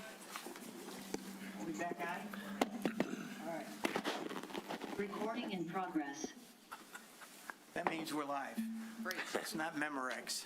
I'm showing my age now. So welcome. Nick will be back with his timekeeper role. Did you guys walk here? No, I'm just kidding. Yeah. So, yeah. Well, that's about good. a half a mile. Well, you have local knowledge, so that's good. So I'll describe the process again. We get 15 minutes. I'll let you know when we're starting, and then we'll go through questions from the planning board for another 15 minutes or so. In general, I want everybody in the planning board to be able to ask at least one question, so don't be surprised. That's perfect. We'd like to hear from each of you. so- You'll hear from each of us, too. Yeah, okay, Should be a so little awkward everybody with the gets one 3 minutes, huh? microphone, but- Okay. So you got 15 minutes, Okay. and as soon as Nick sets his clock, we'll start. And by the way, everybody should introduce themselves. We're live, and people are watching on TV. And I know the commission, a number of them are watching, so. Great. Okay, go. You're on the clock, as they say. All right, perfect. Thank you so much for giving us the opportunity to come and speak with you tonight. My name is Jill Boehm, and I am a partner at Giffords Webster. We are a multidisciplinary land consulting firm based right here in Birmingham. Our headquarters are in Detroit. We have one more office out in Washington Township. You joked earlier, did we walk here? We did, in fact, walk here. With me this evening is Joe Tangari, our principal planner, Julia Upfall, a senior planner, and then we're delighted to have our partners with us tonight from Public Sector Consultants, Michelle Rubin and Julie Dunham, and I will let them introduce themselves each time they come up to the microphone. Our plan is to have everybody speak tonight. If I can, just for one moment, oops, I didn't, there we go, there's everybody in our group. We do have 11 planners on our staff that are based in our Birmingham office here as well. I do want to take a moment. I think I put it in my cover letter to you all, but I did start my planning career as a full-time planner, the city planner here in the city of Birmingham a few years ago. And it is such a thrill for me personally to be back here tonight. And I just wanted to say that and note that the time that I spent here were some of the greatest foundational years I think a planner could ask for that have really served me well in my planning career. So thank you again for the opportunity. Oops, wrong way. Okay, I swear we tested it. Okay, how's it going? Okay, I just got to be careful. Not too many of them. At Giffords Webster, our planning team has a lot of skills and services, but specifically to speak to zoning standards and zoning ordinances, we like to focus on some of these things here, including education. One of our big pushes is making sure that we're writing language that is accessible and understandable to the community, but as well as the approving bodies to make sure that that is clear and that it relates to the process and the master plans. We incorporate sustainable development techniques. We specialize also in form-based codes. We like to think through how land uses fit in with each other, so a lot of our information is contextual. We don't do cookie cutter zoning projects. We also like to focus on process improvements. We'll talk a little bit more about that, and best practices. As I said, we are really promoters of education, and I think that we are leaders in education and training around the state. We've collaborated with the Michigan Economic Development Corporation on their Redevelopment Ready Communities program since 2013, touring around the state to help provide training and education to community staff, planners, and others. We have also, Joe Tangari and I have also been presenters and educators at Wayne State University's Graduate Land Use Program, a really fantastic opportunity. We are routinely asked to do speaking around the state, the Michigan Association of Planning, fall conference we just had last month. All three of us on the planning team here did different sessions at the planning conference, as well as we're asked to do other trainings, site plan review trainings, master plan trainings, capital improvement plan trainings, a lot of those different things. Additionally, we are authors. We have the most recent publication for us is this August. We were asked to prepare an article on universal design for Zoning Practice Magazine. It's a publication of the American Planning Association. I brought a couple of those. We can get more of those if you are interested as well. And I also brought just an example from the MEDC's Redevelopment Ready Communities program. We helped them develop some zoning quick sheets 2 years ago, I think it was. And I brought one of those. It's the alignment of your master plan with your zoning ordinance. And so it's just intended to be a quick guide for communities trying to understand what those best practices are and how they might apply them in their own communities. As I said, it's very important that communities think of these things as the context of their own communities. With that, I will turn it over to Julie and let her tell you a little bit about public sector consultants. Thanks, Jen. Hi, everyone. Again, my name is Julie Durham. I'm the Director of Community and Economic Development at Public Sector Consultants in Lansing, Michigan. We are a more than 40-year-old women-owned small business in Lansing, Michigan. We focus on providing our clients nonpartisan policy research solutions to all kinds of problems. Our clients are public, nonprofit, state and local governments, private sector. We kind of work across the board in helping our clients find solutions to policy issues that impact citizens across the state. We help our clients with a number of different things. We like to say there's not really a problem that we can't figure out for our clients and help them solve. We help clients work through strategy for issues that they're facing. Facilitation and stakeholder and community engagement are a big component of the work that we do. We do research for our clients to help them identify solutions to problems that they're facing. We help clients figure out if the programs that they're implementing and the money that they're spending is having the impact that they're hoping to have. So we run some major evaluations for our clients. We also help our clients implement programs. So if there's new programs, new policies, new things that they're trying to implement, we can help them develop action plans for those policies and programs to make sure they're implemented with fidelity and the resources that are being provided to them are being used to the fullest extent. And we also help our clients communicate with their stakeholders. So when they're trying to get feedback from their stakeholders or do community engagement, we spend a lot of time developing communication strategies and plans that help get to the clients that they want to hear the most from. So we really dig into a community and learn about how they communicate with each other, how information is communicated to them, and build our communication strategies around a community so that we can learn more about them. Our facilitation has spanned some major projects across the state.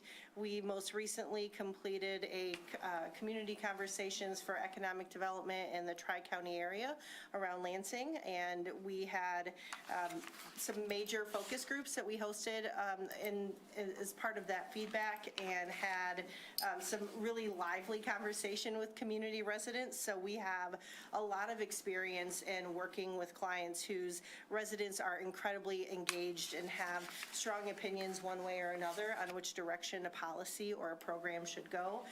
We also managed the Four Lakes Dam Task Force for Consumers Energy and heard feedback from a number of residents in the Midland region after the floods and dams broke over the past couple of years. So we had some, we managed that feedback process for Consumers Energy to figure out how to respond to that issue. So we've had extensive experience with community engagement over the past 40 years, and we have a fantastic marketing and communications component within our firm that really helps us identify how to talk to a community and recruit the right people for the conversation as policymakers are making decisions going forward.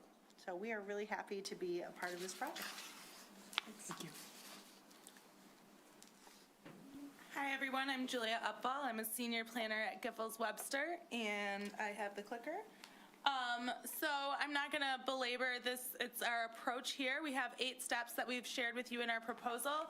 I do want to just point out that we've watched your response to the different proposals, and we're going to focus our presentation today on some of the questions and comments that came up in your discussion. So I do want to talk a bit about the Zoning 101. This was included in our proposal. We're going to be holding the Zoning 1 both with the public bodies that are involved in the zoning rewrite, as well as convening it with public sector consultants as an open house style meeting with the public. And this is important because we believe that the education helps to build the shared understanding that's necessary to complete the rest of the project. If people don't understand what zoning is and what the different components mean, they're not going to be understanding the changes that really impact their neighborhoods and the city that they want to see. So we are going to be completing a zoning diagnostic as a part of this project. The zoning diagnostic kind of goes above and beyond the zoning issues that are identified in a typical master plan. We're not just looking at the policy issues that you guys have already found that need to be addressed as a part of the rewrite. This looks at the different discrepancies in the zoning ordinance, legal issues, conflicts with state law, best practices, and kind of results in a final checklist of all of the items that we want to take a closer look at as a part of the rewrite. We'll also do things like if in the master plan it said a goal is to use zoning to reduce impervious surface cover, we might look at the landscape standards and the off-street parking standards, which might both impact impervious surface cover and identify opportunities to complete the zoning goals. And with that, I'll move it to Joe. Thank you. Joe Tangari, Principal Planner with Giffords Webster. One of the things that we wanted to highlight here, this is a training that I've done at a few conferences around the state called Future Proofing Your Community. And it focuses mostly on the planning department, and part of the training deals with how you build a zoning ordinance in a way that makes it easy for one staff to hand off the zoning ordinance to another staff and have the interpretation be consistent. Move along. Where am I supposed to point this? Oh, no, we went to There you go. At the in the past 6 years, we've completed 14 major zoning amendment projects. 6 of these were full rewrites. All of those were basically tear downs. We pretty much started from the start. One of those is not on this map because it occurred in Horace, North Dakota, but the others were all in Michigan. We have 6 in progress right now. White Cloud, Whitewater Township, Blissfield, Bay City, Lincoln Park, and Sterling Heights are all zoning rewrite projects that we have underway right now, and those are all pretty much a full rewrite of the entire ordinance. I just recently completed a project for the Wisconsin Economic Development Corporation about redoing your sign ordinance. And this is a guidebook, so it really spends a lot of time focusing on how to think about the problems that you're trying to create ordinances for. So we really had to step back from the language itself and think about how do we actually conceptualize these problems and make them digestible for people who aren't used to doing this kind of work. I know we're running short on time, so I'm going to go a little past these individual zoning projects that we had here so that Michelle will have a chance to speak about her firm's work. Hello, Michelle Rubin. I'm a senior consultant with Public Sector Consultants on our Community and Economic Development team. As Julie mentioned, we are really excited to partner on this project as a subconsultant. We have deep expertise in facilitating large-scale facilitations, community engagement, stakeholder feedback sessions. We really see ourselves as a neutral third party in helping to navigate those conversations and being able to create a space for honest feedback. The only other thing I'll point out here is we are all trained at PSC on facilitation methods to ensure that all voices are heard in the room, and we use a wide array of facilitation methods to do that.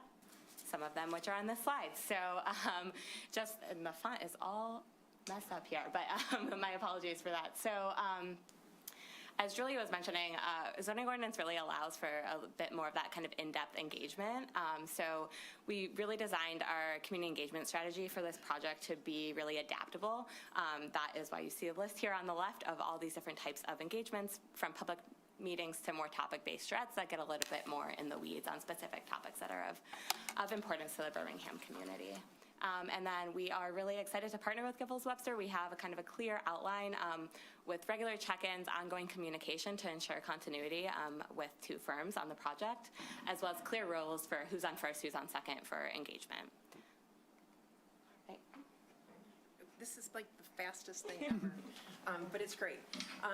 We can talk about the timeline. I'll save that because I know that our time is running short. I think I'm going to leave just this slide up because there was a question we did watch, as Julia pointed out, we watched your entire planning board meeting from a couple of weeks ago.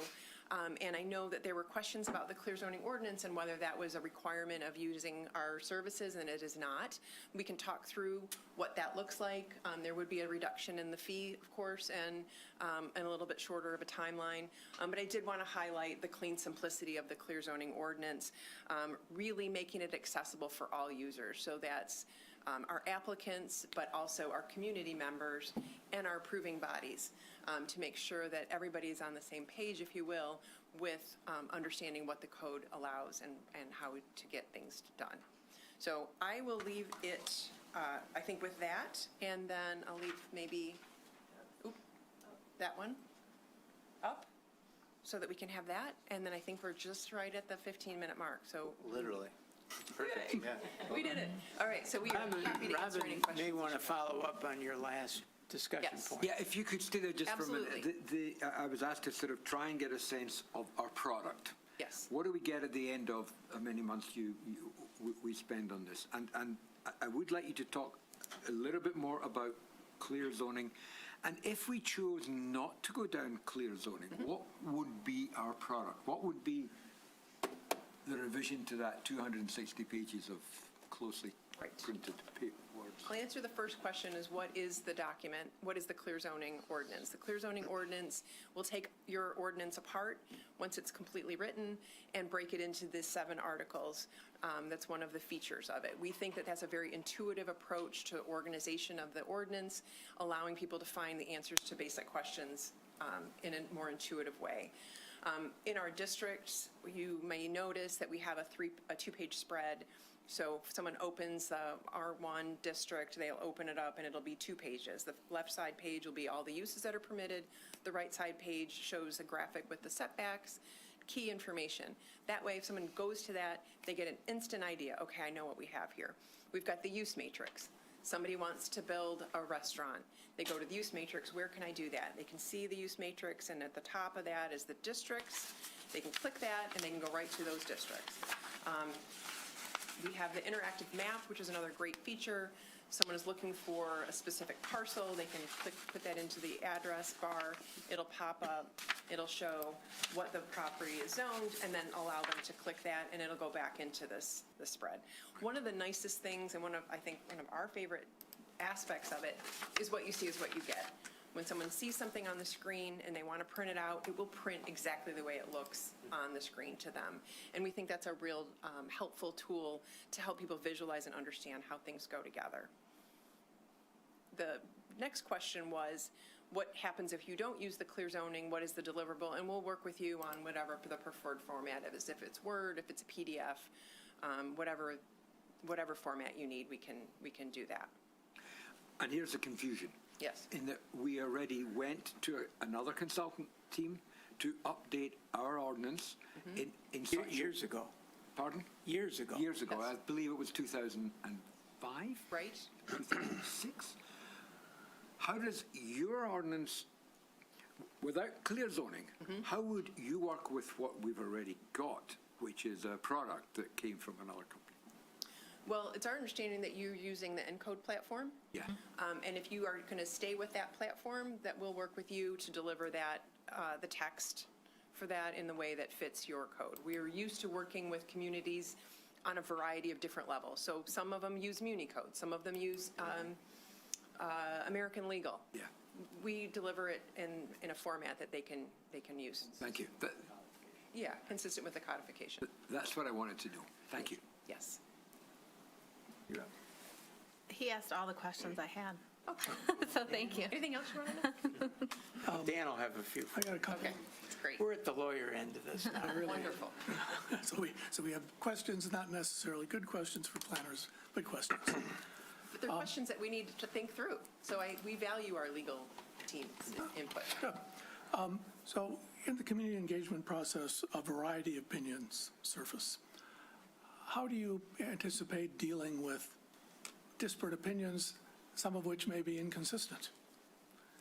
How does that, in your mind, how does that sort itself through up into the ordinance writing Do you want process? to talk about the engagement, and then we can talk about how it interfaces with zoning policy and decisions? Yeah. We like to structure our focus groups and our community conversations around a number of different topic areas so that we can allow people to provide their feedback to us. And oftentimes, people's feedback does not agree with one another. It doesn't support necessarily what they say. It doesn't necessarily support what is in the code. All of that is information to help us decide what the next step should be. If it's better communication around what is allowed within the zoning, if it's changes that need to be made, all of that information, we don't necessarily filter out or filter through the information that we gather through our focus groups and community conversations as much as we will summarize and provide common themes to our partners so that they can use that information to make the best decisions and recommendations going forward.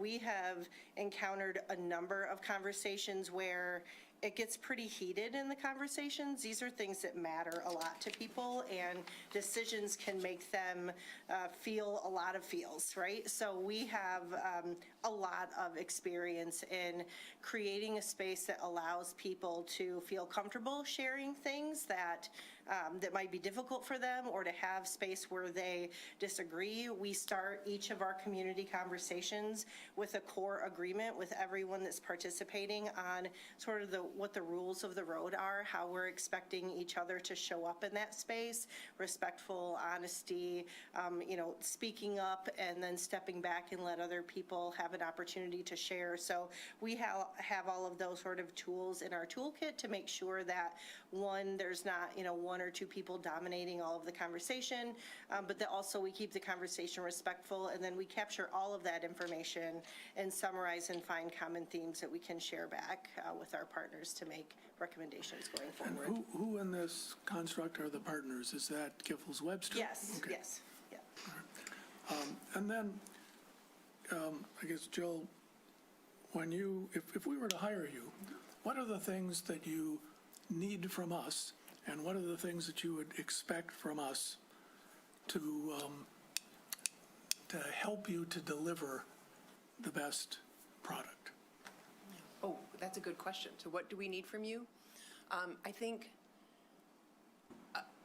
and I'm going to assume that everyone has a good familiarity with the city's master plan that you just adopted, and that you're familiar with some of the dichotomies that are in there, some of the potential, I don't want to say conflicts, but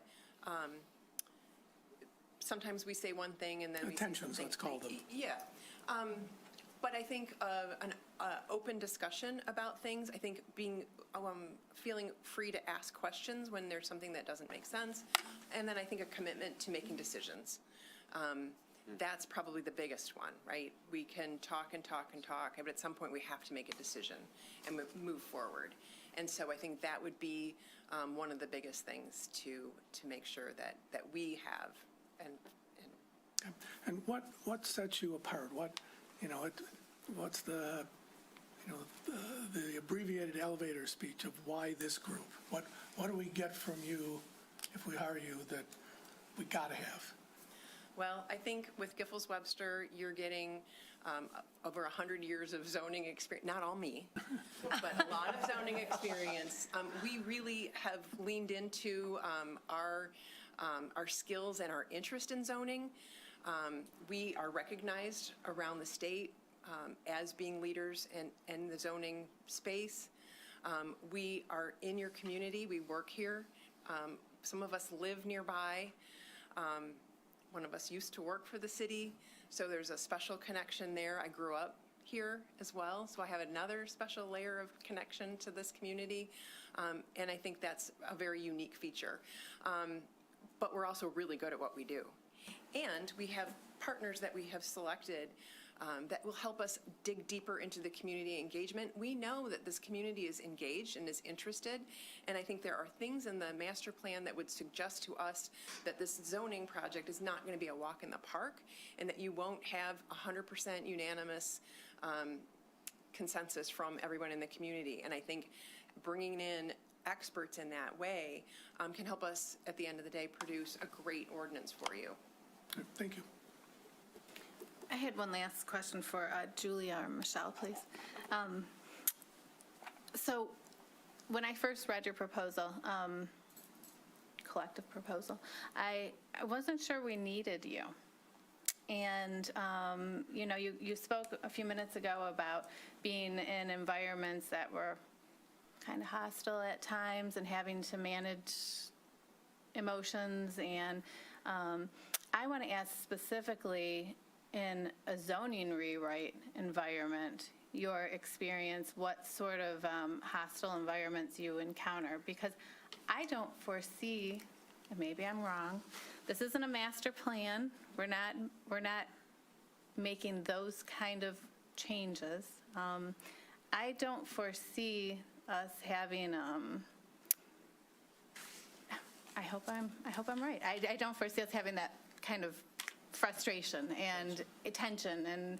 And so can you talk, Julia, about some examples of other communities where you've done zoning rewrite management specifically, what's come up and how you've diffused it? Sure. So I can talk, I'll be honest and say that the conversations that I'm referencing weren't related to zoning rewrites, but they were related to zoning-specific issues. In the conversations that we just hosted for LEAP, the Lansing Economic Area Partnership, we were having conversations with communities that had made zoning changes to allow for specific types of development that residents were absolutely in opposition for. So we were having conversations with people who were incredibly upset with the direction that their community was heading in, and a lot of that had to do with allowable zoning uses, land use. And the conversations were, in that specific community, they were pretty heated and very emotional. And I'm glad to hear that you don't think that that's going to be the case here. But I also know that when you're proposing a change in your community, there's always the potential that there's going to be people who are going to be really passionate about getting it right. And one of the things that I think is really great about our work is that we give everyone the opportunity who wants to weigh in on the process to weigh in on it and to capture that feedback in a way that I think makes people feel heard and part of the process. And I think that's really important right now when changes are happening in a community, that people feel like they've had the opportunity to weigh in and be a part of that. Thank you. Yeah. I'll also give an example from our end of things. There's a rural township that we did a zoning rewrite for up north. If you've ever driven to Traverse City, you've definitely driven through this township. And they have an inland lakes region with a very, very engaged population of homeowners. And at the beginning of the project, it seemed like no one was going to be showing up to any of the public events that they had. But as soon as the lakes came up, we had crowds, and we adjusted the whole process to have a forum where we invited all these folks in, along with some regional groups, environmental groups, to talk about the health of the lakes and the health of those water systems and how zoning could be used to help preserve the health of those water systems. So it was an adjustment to the overall program of the zoning rewrite, but it was one that I think we all benefited from in the end, and it led to a better ordinance. Just to follow up on some of the topics too, there are things I think that are in the master plan that call for accessory dwelling units, additional height in different parts of the community that have historically been one story. I can see that being something that will generate a lot of interest in the community. And so I don't know that necessarily I would envision it to be hostile, but certainly bringing out people who have strong emotions for that. We know the parking issue in Birmingham always is present, so somehow that'll surface, Yes. I'm sure.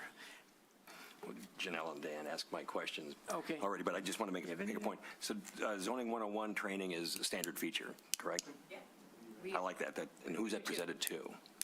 What, I'm sorry? Who is that presented to? Is that to just, Generally, it's presented to the community, so it's like an open house forum, but we would encourage the planning board to be there, and any other officials that you think are, that would benefit from that. When we've done them, people have found them to be very interesting and helpful, so, thanks. yeah, we like that. On the engagement piece, how do you encourage people to sort of pack the rooms on something like this that may seem a little bit abstract or technical, or, Yeah. you know, maybe the average resident thinks like, that's not for me, until they're like, oh my gosh, you changed it and I hate that, or I wish I had known, or Right. whatever. And I think starting again with the zoning 101s, we start with that, and we make that information available to people, so whenever they do join us in the process, they can find that information and kind of go through that. But then breaking things down into more general topics, and then giving them some of the highlights. So we're not asking them, do you think the setbacks here should be 6 feet or 7 feet or 10 feet? We're talking more about what is your vision for what these buildings would look like as you're walking past them. So thinking a little bit more high level so that they don't get intimidated by some of the fine-grained things. Does anybody want to add anything else to that? Yeah, it's about keeping the topics digestible and not taking a technical approach to the way you talk about them to a general audience. The technical comes after the policy is set. So you have a policy that's set forth in your master plan, and we're trying to refine that policy so that we can put it into action in your zoning ordinance. Well, thank you. I think we're at the 30-minute mark. You could stand here all So night. thank you for being here. Thank you. Can you send these to us, to Nick, in electronic form? Yes, I can. Great, yes. I'll disperse it. That sounds good. While you're packing up, Yes. I forgot to mention the onset. I haven't looked. It's a public meeting. You can stay if you want to. You can go if you want to. We won't think differently of you whichever way you go. But we Yeah. got the one firm left, so. It'll be Totally up to you. at least a half hour before we Yeah, reconvene. totally up to you guys, but Yeah. thanks again. So thank you for Thank participating. you, Dan, for the Thank you. opportunity. It was really nice. Thank you. Thank you. Take care, y'all.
Recording in progress. Okay, we're back on, and we're live, and are we ready, Nick?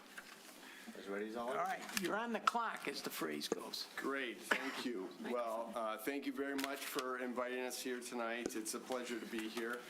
My name's John Jackson. I'm the president of McKenna, and again, very happy to be here to talk to the planning board on this exciting project.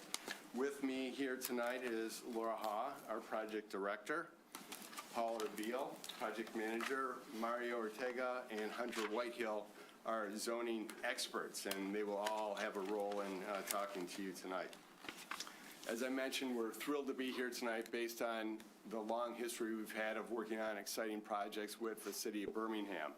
And I'll talk a little bit about those. But tonight, we really want to take the opportunity for you to get to know our team, some familiar faces that you've worked with on recent projects and some new faces. So we really want to take this opportunity for you to get to know our team. We want to talk a little bit about how we're going to deliver a successful zoning update for you. It's a complex project. There's a lot of moving parts, but we think we've put together a good approach that will resonate with the city of Birmingham and the people who are going to have their hands in this project. We also want to talk to you about how we're uniquely equipped with our mix of local experience, local familiarity, our expertise in zoning, which we'll demonstrate to you over the course of this presentation, and also our passion for effective and productive public engagement, which we know is a cornerstone of the city of Birmingham.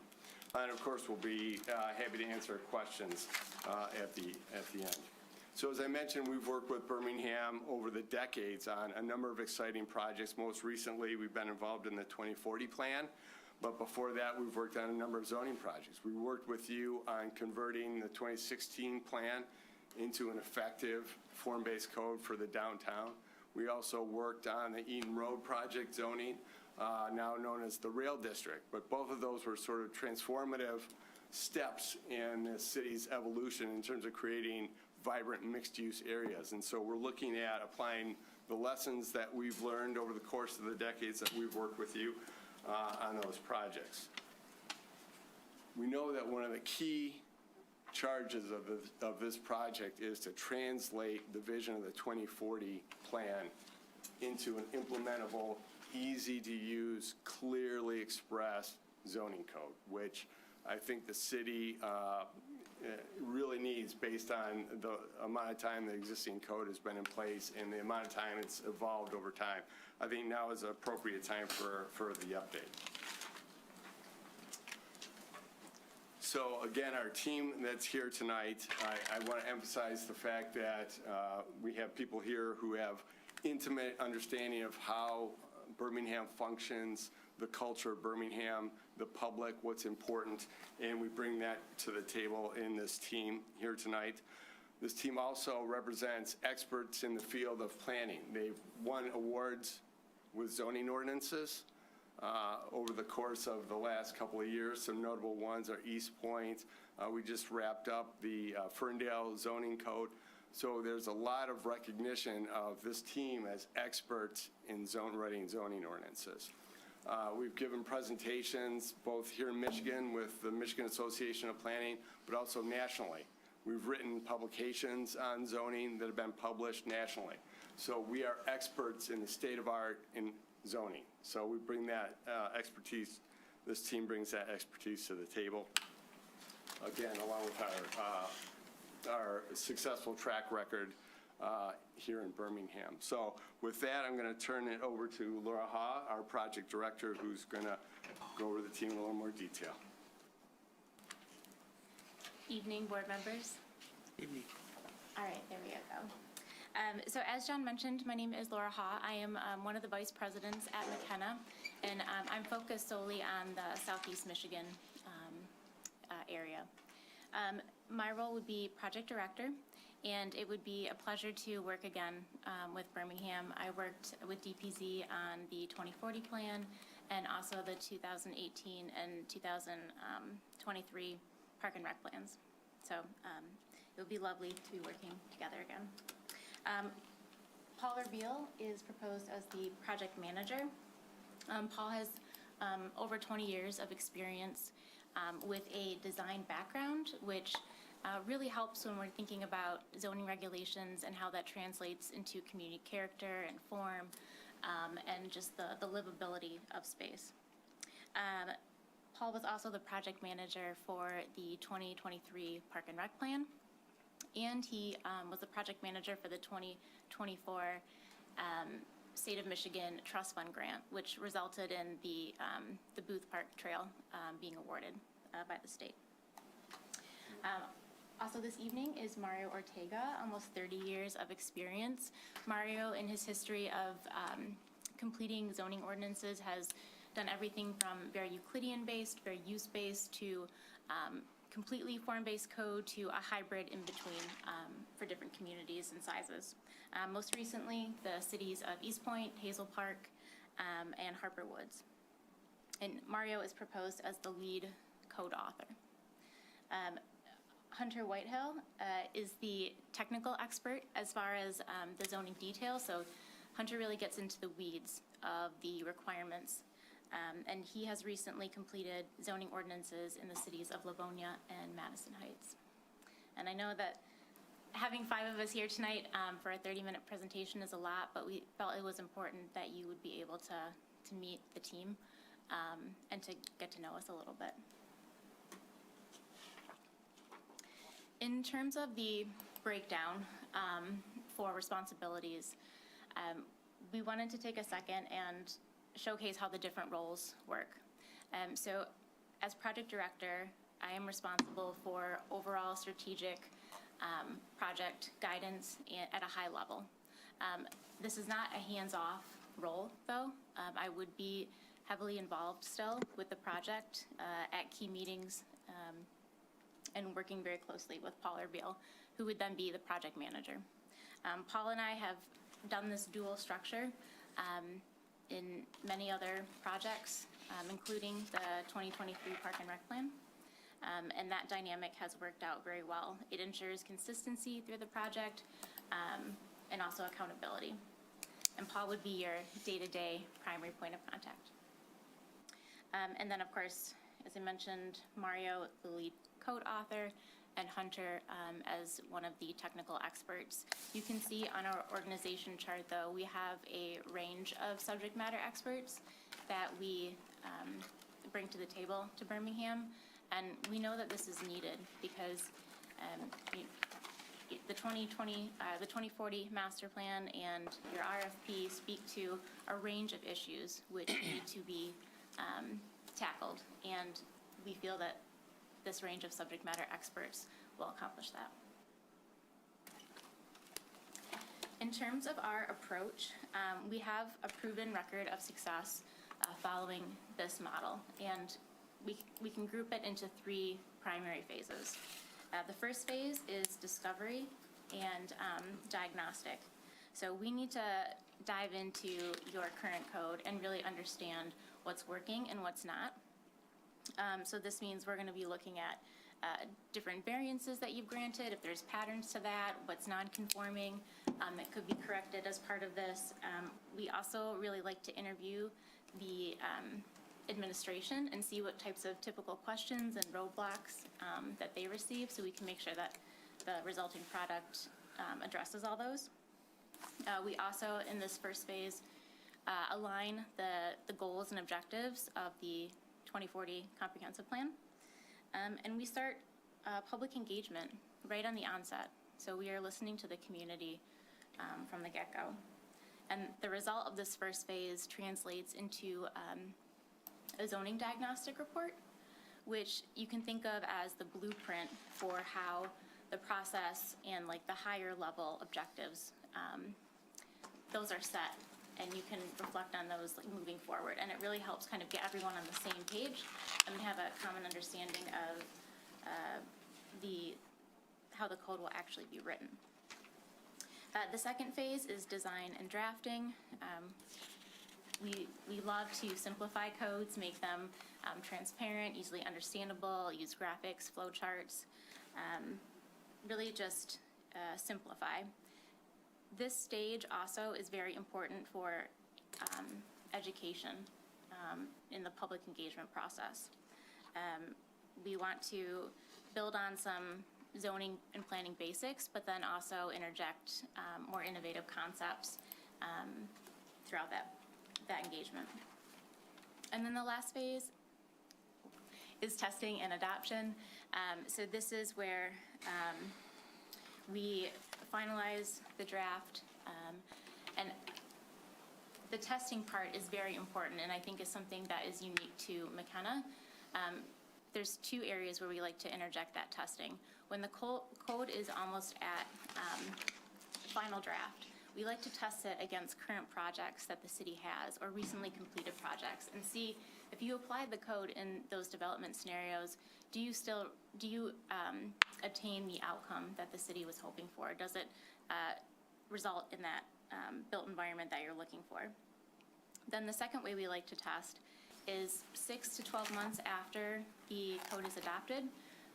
We prefer to come back to the city and see what has been working and what may need to be adjusted. The zoning code is a living document and constantly needs modifications, and we are happy to work with you and provide some guidance on maybe how to tweak it if needed at that 6 to 12 month point.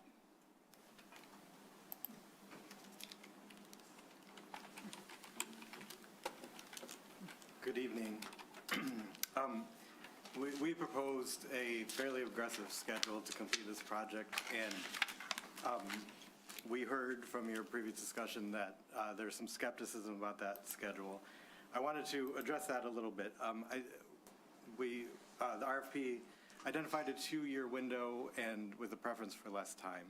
And I acknowledge that that schedule is aggressive, but we do think it's important not to lose focus when you're doing this and when you're rewriting an ordinance. It's hard to come back to a topic if you don't resolve it in the beginning. I also did want to say that we have the resources to align background tasks with the public engagement and the forward-facing things so that we are getting the draft and preparing things constantly during that window. We know that there's a strong staff here that we will have the ability to interact with and stay up to speed with. And we've built in rigorous communication and process checks so that we're not going off track. So all that said, we're not naive about how challenging and long an adoption process might be, but we have tried to be intentional about heading off the issues that sometimes complicate those. And the last thing I'll say about the schedule is that we will see this through, and we are open to modifying it if there's a different sequence of check-ins. As we have done in the past with complicated projects in Birmingham, we will get it done in a way that is successful. We know that engagement is important to you. We know that from our work, and we know that from the RFP. It's important to us too. It's integral to everything that we do. When we're talking about public engagement for a zoning ordinance, it's a huge opportunity to educate the public and help everyone understand how these ordinances protect their community and really ensure that the success that you've had continues. We have tried in this diagram of an engagement plan to suggest some educational, personal, and experiential engagement that meets people online, that meets people where they are at events, and takes people out walking to sort of experience so we can hear what people and stakeholder groups' issues are with the way that development is so we can plan for the future. And then Laura mentioned the testing it out. We planned in focus groups to have preliminary conclusions and put them in front of potential users, developers, architects, et cetera, and see how that response is. We are excited to understand and really dig into what success means for you in this project. Generally for us, or our hypothesis is that success means that we're going to give you a code that's clear and enforceable. It's legible and predictable and transparent for developers, and it's also accessible to residents and is clear that, as I said, it's the mechanism by which the community's character is preserved and enhanced. We think there's lots of reasons why we are the right team for this job. We have comprehensive experience doing this work, and we have comprehensive experience in Birmingham. We do the work in city halls, and we are responsible for administering ordinances, so we know how to make them usable. But we also strive to be innovative and forward-thinking and make sure that we are at the state of the art as we were bringing those things to each community we work in. And everything is underpinned by robust engagement. Essentially, we think that Birmingham deserves local expertise that saves time and builds trust, a collaborative team that listens first and adapts. As I said, engagement's important to us, and we know it's important to you. And we propose to give you a modern and usable code that reflects your vision and strengthens your identity. Thank you very much for the opportunity, and we're excited about the conversation. Great, thank you very much. Well, as we've done, this is no surprise to the members of the board. I'm going to start with Robin. It throws the ball to me. What I'd like you to address for me at this moment is, what is the product that we will receive in front of us? We've got 260 pages behind me of our existing zoning ordinance, which we use all the time. But how do you envisage this changing in such a way that we can see it being smaller, simpler, more easy to use? And how delivered? And how is it delivered? So it can be delivered in the way that it is preferred. I think that it is most effectively delivered in a simplified from that document, a document that has that's supported by graphics, that has the confusing and ineffective pieces taken out of it, and so is fundamentally shorter and simpler. And then we can do it so that the product is something that gets codified in the product that you already have. We can have a standalone document. I mean, we've often done both, where we provide a standalone document that makes the images accessible and easy to see, but the codified version is there so that it is maintained in that common space and it's easy to find. That's the final product. On the way there, you will get like how we're approaching that, the topics, the drafts, the first outline and the restructuring, so that we get sign off and your buy-in on that before we go forward. Can I have one other ancillary which I picked up from your report? I thought your presentation, your written presentation for us a month ago was really good. You referred to a steering committee. Yes. You haven't mentioned it tonight. Are we there or not there? So we have used steering committee to good effect there. We also heard that we should be flexible about that, and we are. And if our first interaction is with the planning board, we will do that.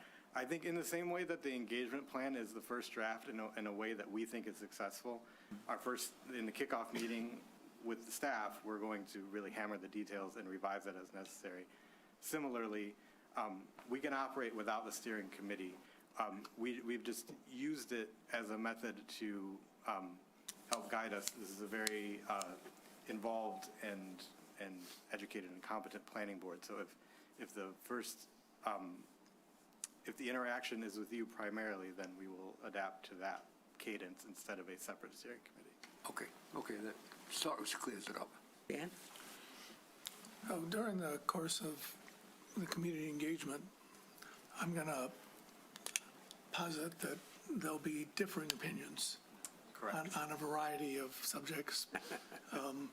Some held more stridently than others. So how do you guys handle these disagreements within the community feedback as they arise, and how does that play into what the community, what the feedback from the community and then into the process of drafting the ordinance? Sure.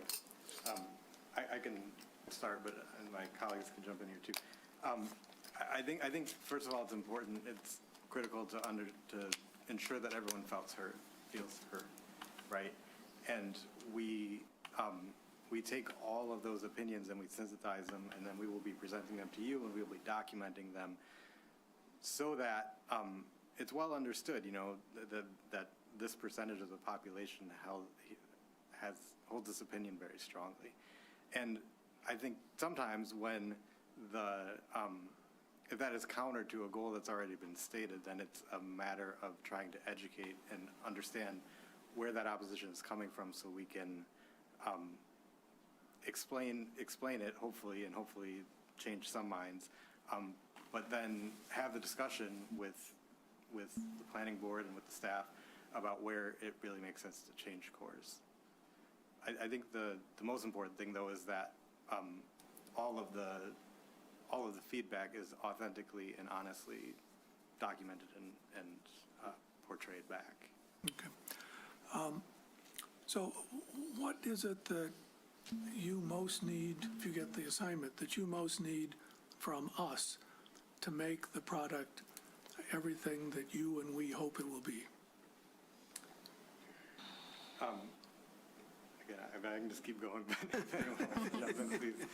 I would say that what we need from you, as I said, our schedule is aggressive, and we set these check-ins. We're proposing joint meetings with the City Commission and with you. We are hoping for your leadership and your expertise to make those check-ins as productive as possible. We will be prepared for them, and we welcome the dialogue and the collaboration so that we leave those meetings with clear direction, and we can move on to the next step.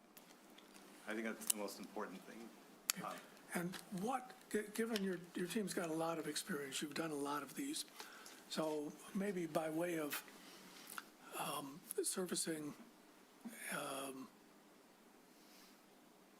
like, I'll call it self-criticism, but I don't mean it in a negative way. What is it that, what if anything is it, that we should be thinking about and doing in our, I'll call it supervisory role, to make you guys, or to help you guys, do the best job possible? I guess there's a lot, we don't always have the chance. Sometimes we have to lead the conversation. I think in this situation, we are excited to be challenged by this board. And we will be accountable to the schedule and to the deliverables and to the goals we set out. We look forward to you holding us accountable to that as well, and ensuring that we're on track in that sense. Okay, thanks. Go Oh. Good evening. I just want to supplement that with what Paul had mentioned, is because we use steering committees best when we use them to have people coming at a topic from various directions. We can also get that through our innovative ways that we're going to be interacting with them. So we gather those various opinions through those interactive instances, or we're out talking to the public, gathering their input on various things. But then we'd basically be looking for you on identifying the topics, because we'll be utilizing the 2040 plan as our direction in terms of the topics to address.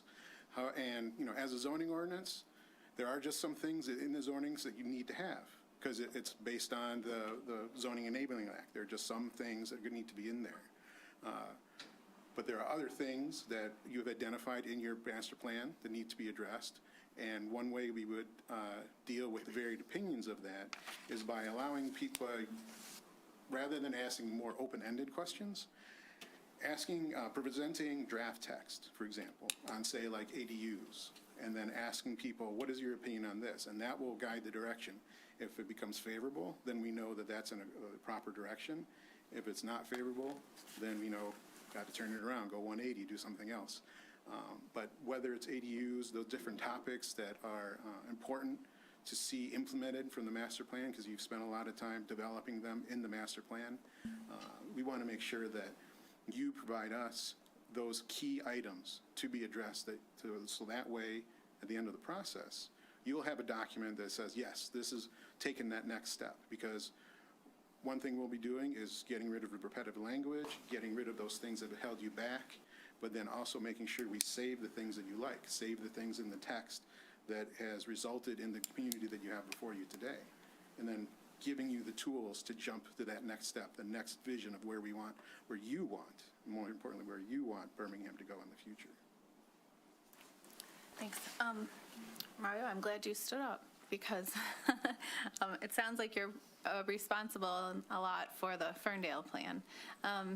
In my day job, I look at zoning ordinances a lot, and I've recently have a project in the past couple weeks in Ferndale. And I just want to say that this zoning ordinance is the easiest to follow, so well laid out, and every bit of information I've needed, I've been able to find and get an answer without having to call the city or ask someone for help. It was such a pleasure to have that experience. So I took it further and went to look at Livonia and Grosse Pointe Park, was it? And Hazel Park, and plan after plan, I had the same experience. So it was really nice.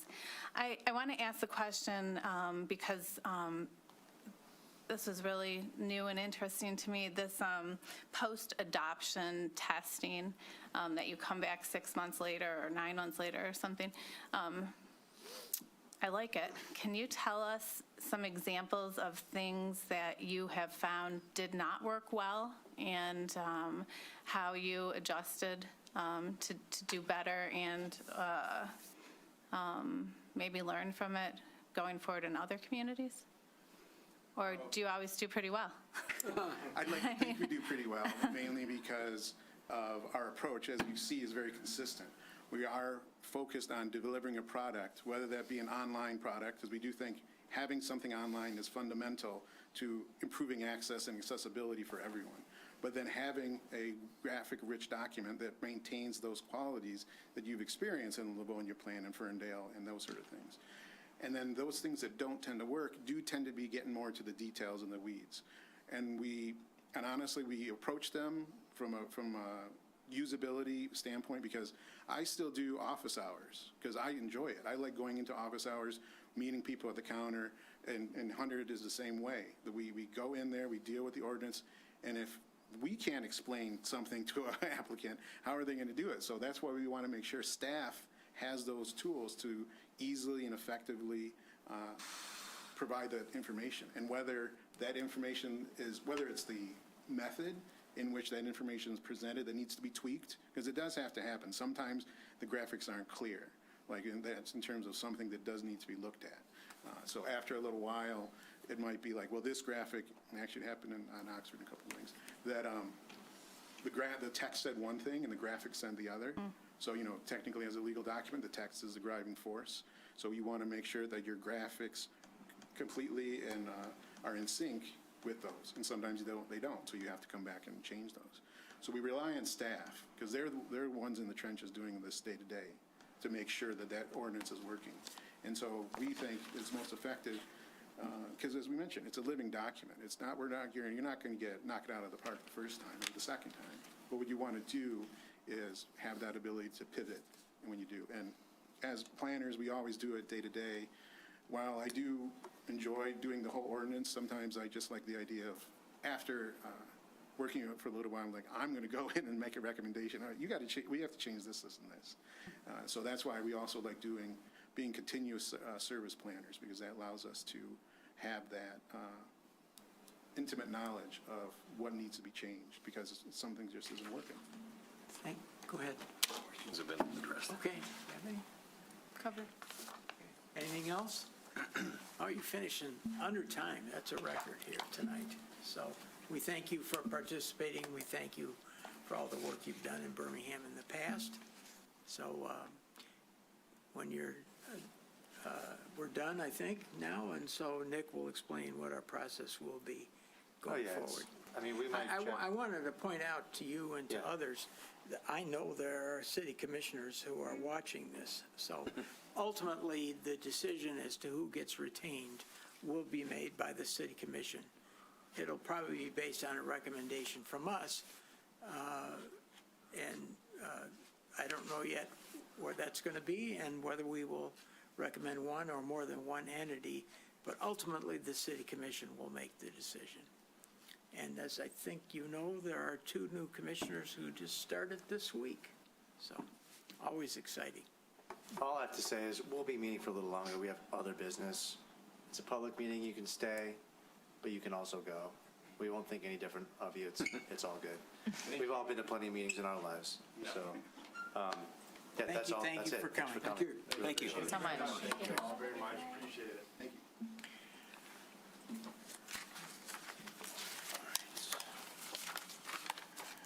Okay, Nick, what other business do we have? before we start talking?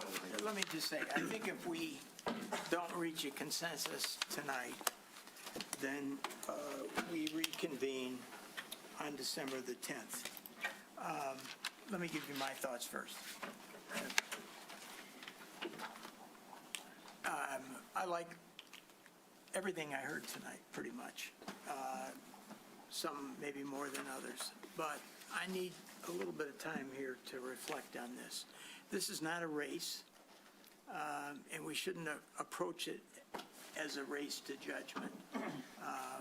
We've gone from 6 to 4, and I think Nick would prefer that we come out with one recommendation. I'm Just not to be sure clear, we that's can narrow it that clearly or carefully, but certainly we can't, in my judgment, recommend more than 2. If we go more than 2, it'll be lost in the weeds forever. And particularly with 2 new commissioners who are just really embarked upon the process, who weren't part of the 2040 plan at all. So that's a challenge. So my preference is that we maybe discuss each of them in order and presentation, and then I would prefer that my own view is that the final decision as to recommendation to the commission be made in December, but I'm willing to listen to what you all have to say. So I guess first, Nick, have you done any more reference checking or background inquiries about any of the 4? Being open, I've stuck with the 4 we chose to interview. Yeah. I was able to reach some of the ones I left voicemails with, and if I can summarize, everything was very consistent. Most of the ones that I had to call back were from Halcyon Levine. There's lots of around the country type stuff, and I heard consistent things. Very impressed, high quality graphics, all the things I told you before. So I would say that, and all the things that and all the people I've reconnected with, it's consistent with what we discussed last month. Nothing new or. So no red flags or Right, you're right. of sorts? Nothing of note, maybe, just One all other the high comment I marks. didn't make, that maybe I should have, is this is, I mean, we do this every 50 years, whether we need to or not, right? So I think it's probably important that we get the input through Nick from other department people in the city of Birmingham following these interviews. I'd like to know what the city manager thinks. I'd like to know what, if there are commissioners that want to provide their input now to Nick, feel free to do so. And Nick, you can share, maybe even not by name, but by feedback. I think it's important that this engagement / retention also have input from city department people. That would be fine. I mean, there was about 10 of us that reviewed the RFPs, so to be open, They haven't. I would stick to that. Yeah, and my point is, they haven't had an opportunity to share their feedback with on you these. at this point, and I think it's important. On the interviews, yes. On the You're not saying this, but they reviewed the RFPs, but the No, interviews, I'm yes. talking the interviews. Right. Well, really, I think it's the whole, it's the whole Gestalt interview and Now that you've seen the Right, interviews, yeah. Yeah. Yes. And most of them have read the proposals, but I don't know how many of them have viewed the interviews. I think they probably scored them, didn't they? Yeah, so, kind of a, I don't know, rank, whatever form of report you think is most useful, whether that's a ranking, whether that's a narrative, taking all of that information would be helpful, because the staff is going to play a huge part in the day-to-day generation of this ordinance. Got to generate it and live with it. Yeah. No, that's an important comment, because in your discussions, I've been thinking, we did hard copy scored evaluations of the RFPs. I was not planning on doing a scored, because it's so hard to I don't think score scoring interviews. is I just don't want you to necessary. I expect just it. want, Give it weight. if there's input, perhaps. Yeah. to get you the input. That's what I'd be bringing. I just wanted to make that clear with you all, but I'm not bringing you I'm scores. not looking at it as scoring and I'm not matrix. asking you for scores. By them. Okay. But I Your think thoughts? if we can get that before the next meeting, we'd have a chance, with the packet, we'd have a chance to think about that and make that part of the discussion in December, as opposed to seeing it for the first time when we hit the table. I'm assuming you're saying you don't want to make the recommendation tonight. I don't want to make a recommendation, I know. Okay. Yeah, agreed. Just to clarify though, when you're saying there's a potential that we maybe recommend more, up to 2, that would be then, That'd be my and then asking the city commission, well, these are our favorites, you pick Well, one? yeah, we might even recommend them. I think if we go beyond 1, it's going to come back to us. And Yeah. I'd just soon not have that happen. So I Right. think our goal ought to be 1. Yeah, okay. I agree with that. Yes. Clarifying what you meant. I'm very much of the opinion that this is a pretty important technical study that needs to be done. And I think with all the input that Nick can gather from his colleagues and from us, that I would like to see us put forward one company and explain why Yeah. we want that company. I think if we put 2 up, it will raise a lot of questions from the people sitting up here on a Monday night. Yeah, and as I said, it'll come back to us. Our experience is that it'll come back, and I think it's, at least as to the 2 new commissioners, almost unfair to throw them in the weeds when they have never, well, they haven't been intimately, directly involved with the 2040 plan and its development. So And remember they don't what have the they've told background you. that the others do. In that they trust you abundantly.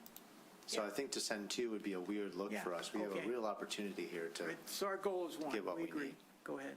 Yeah, I just was going to add, I think at the joint meeting, they said they hoped for 1 as well. So I think that would be the goal. But I also agree waiting till December, because we received the supplemental information packets tonight, that it would be nice if maybe we could have an electronic copy of some, because I don't feel like I got to see everything. And some of the things looked pretty interesting, or was described as being something we might be interested in. So I don't know if that's fair for us to, I guess it is, to send it out and have us take a look That's fair. between now and then. So Let's present it. so let's ahead.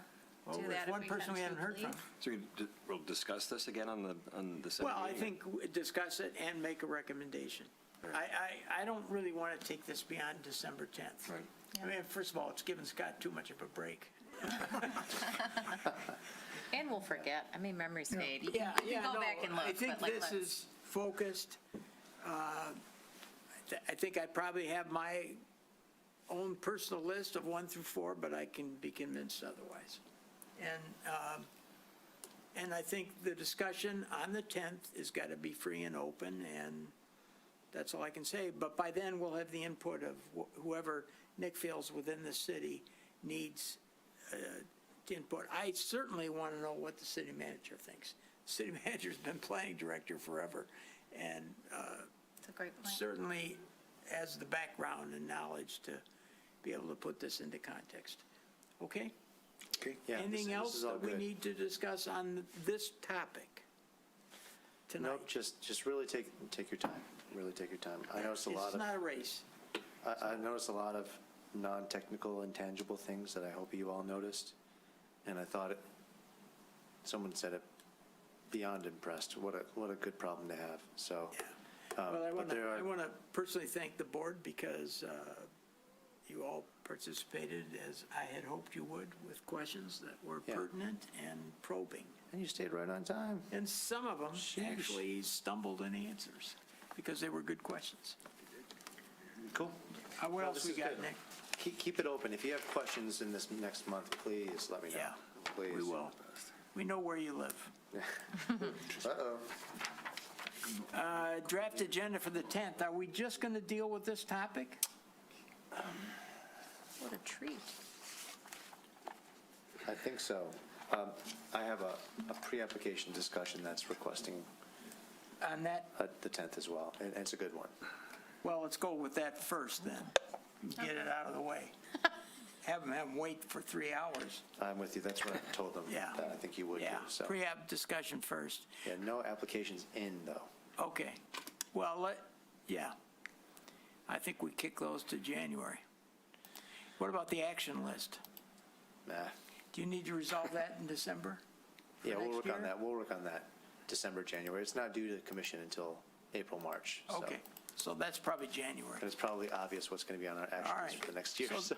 the December 10th meeting will focus on, and our objective will be to come out of that meeting with a recommendation of one of these 4 firms to the city commission. Okay? Thank I you like it. for all participating. Anything else? Yeah, probably just, I don't see anybody here, I don't see anybody online, but probably ought to call. Is for there public anybody comment. in the public that wants to participate? Good call. I didn't see anybody. Yeah, we've been checking too. It's been really thin. Nobody? Well, that means the public engagement part of this has got to pick up a little bit. Well, we're starting up. We need a consultant. It's only up from here. Nobody on. Am I right? Right, yep. Okay. All right, anything else? I just want to say it's great to see the hurricane fence up around the Porsche dealership. Oh, yeah. After all this time. Yeah. And the 14 hamburger heaven or whatever they are signs that at Adams and Woodward. Lot of change in I'm glad Woodward. the sign ordinance has been violated every 6 minutes there. So, all right. With that thought, meeting adjourned.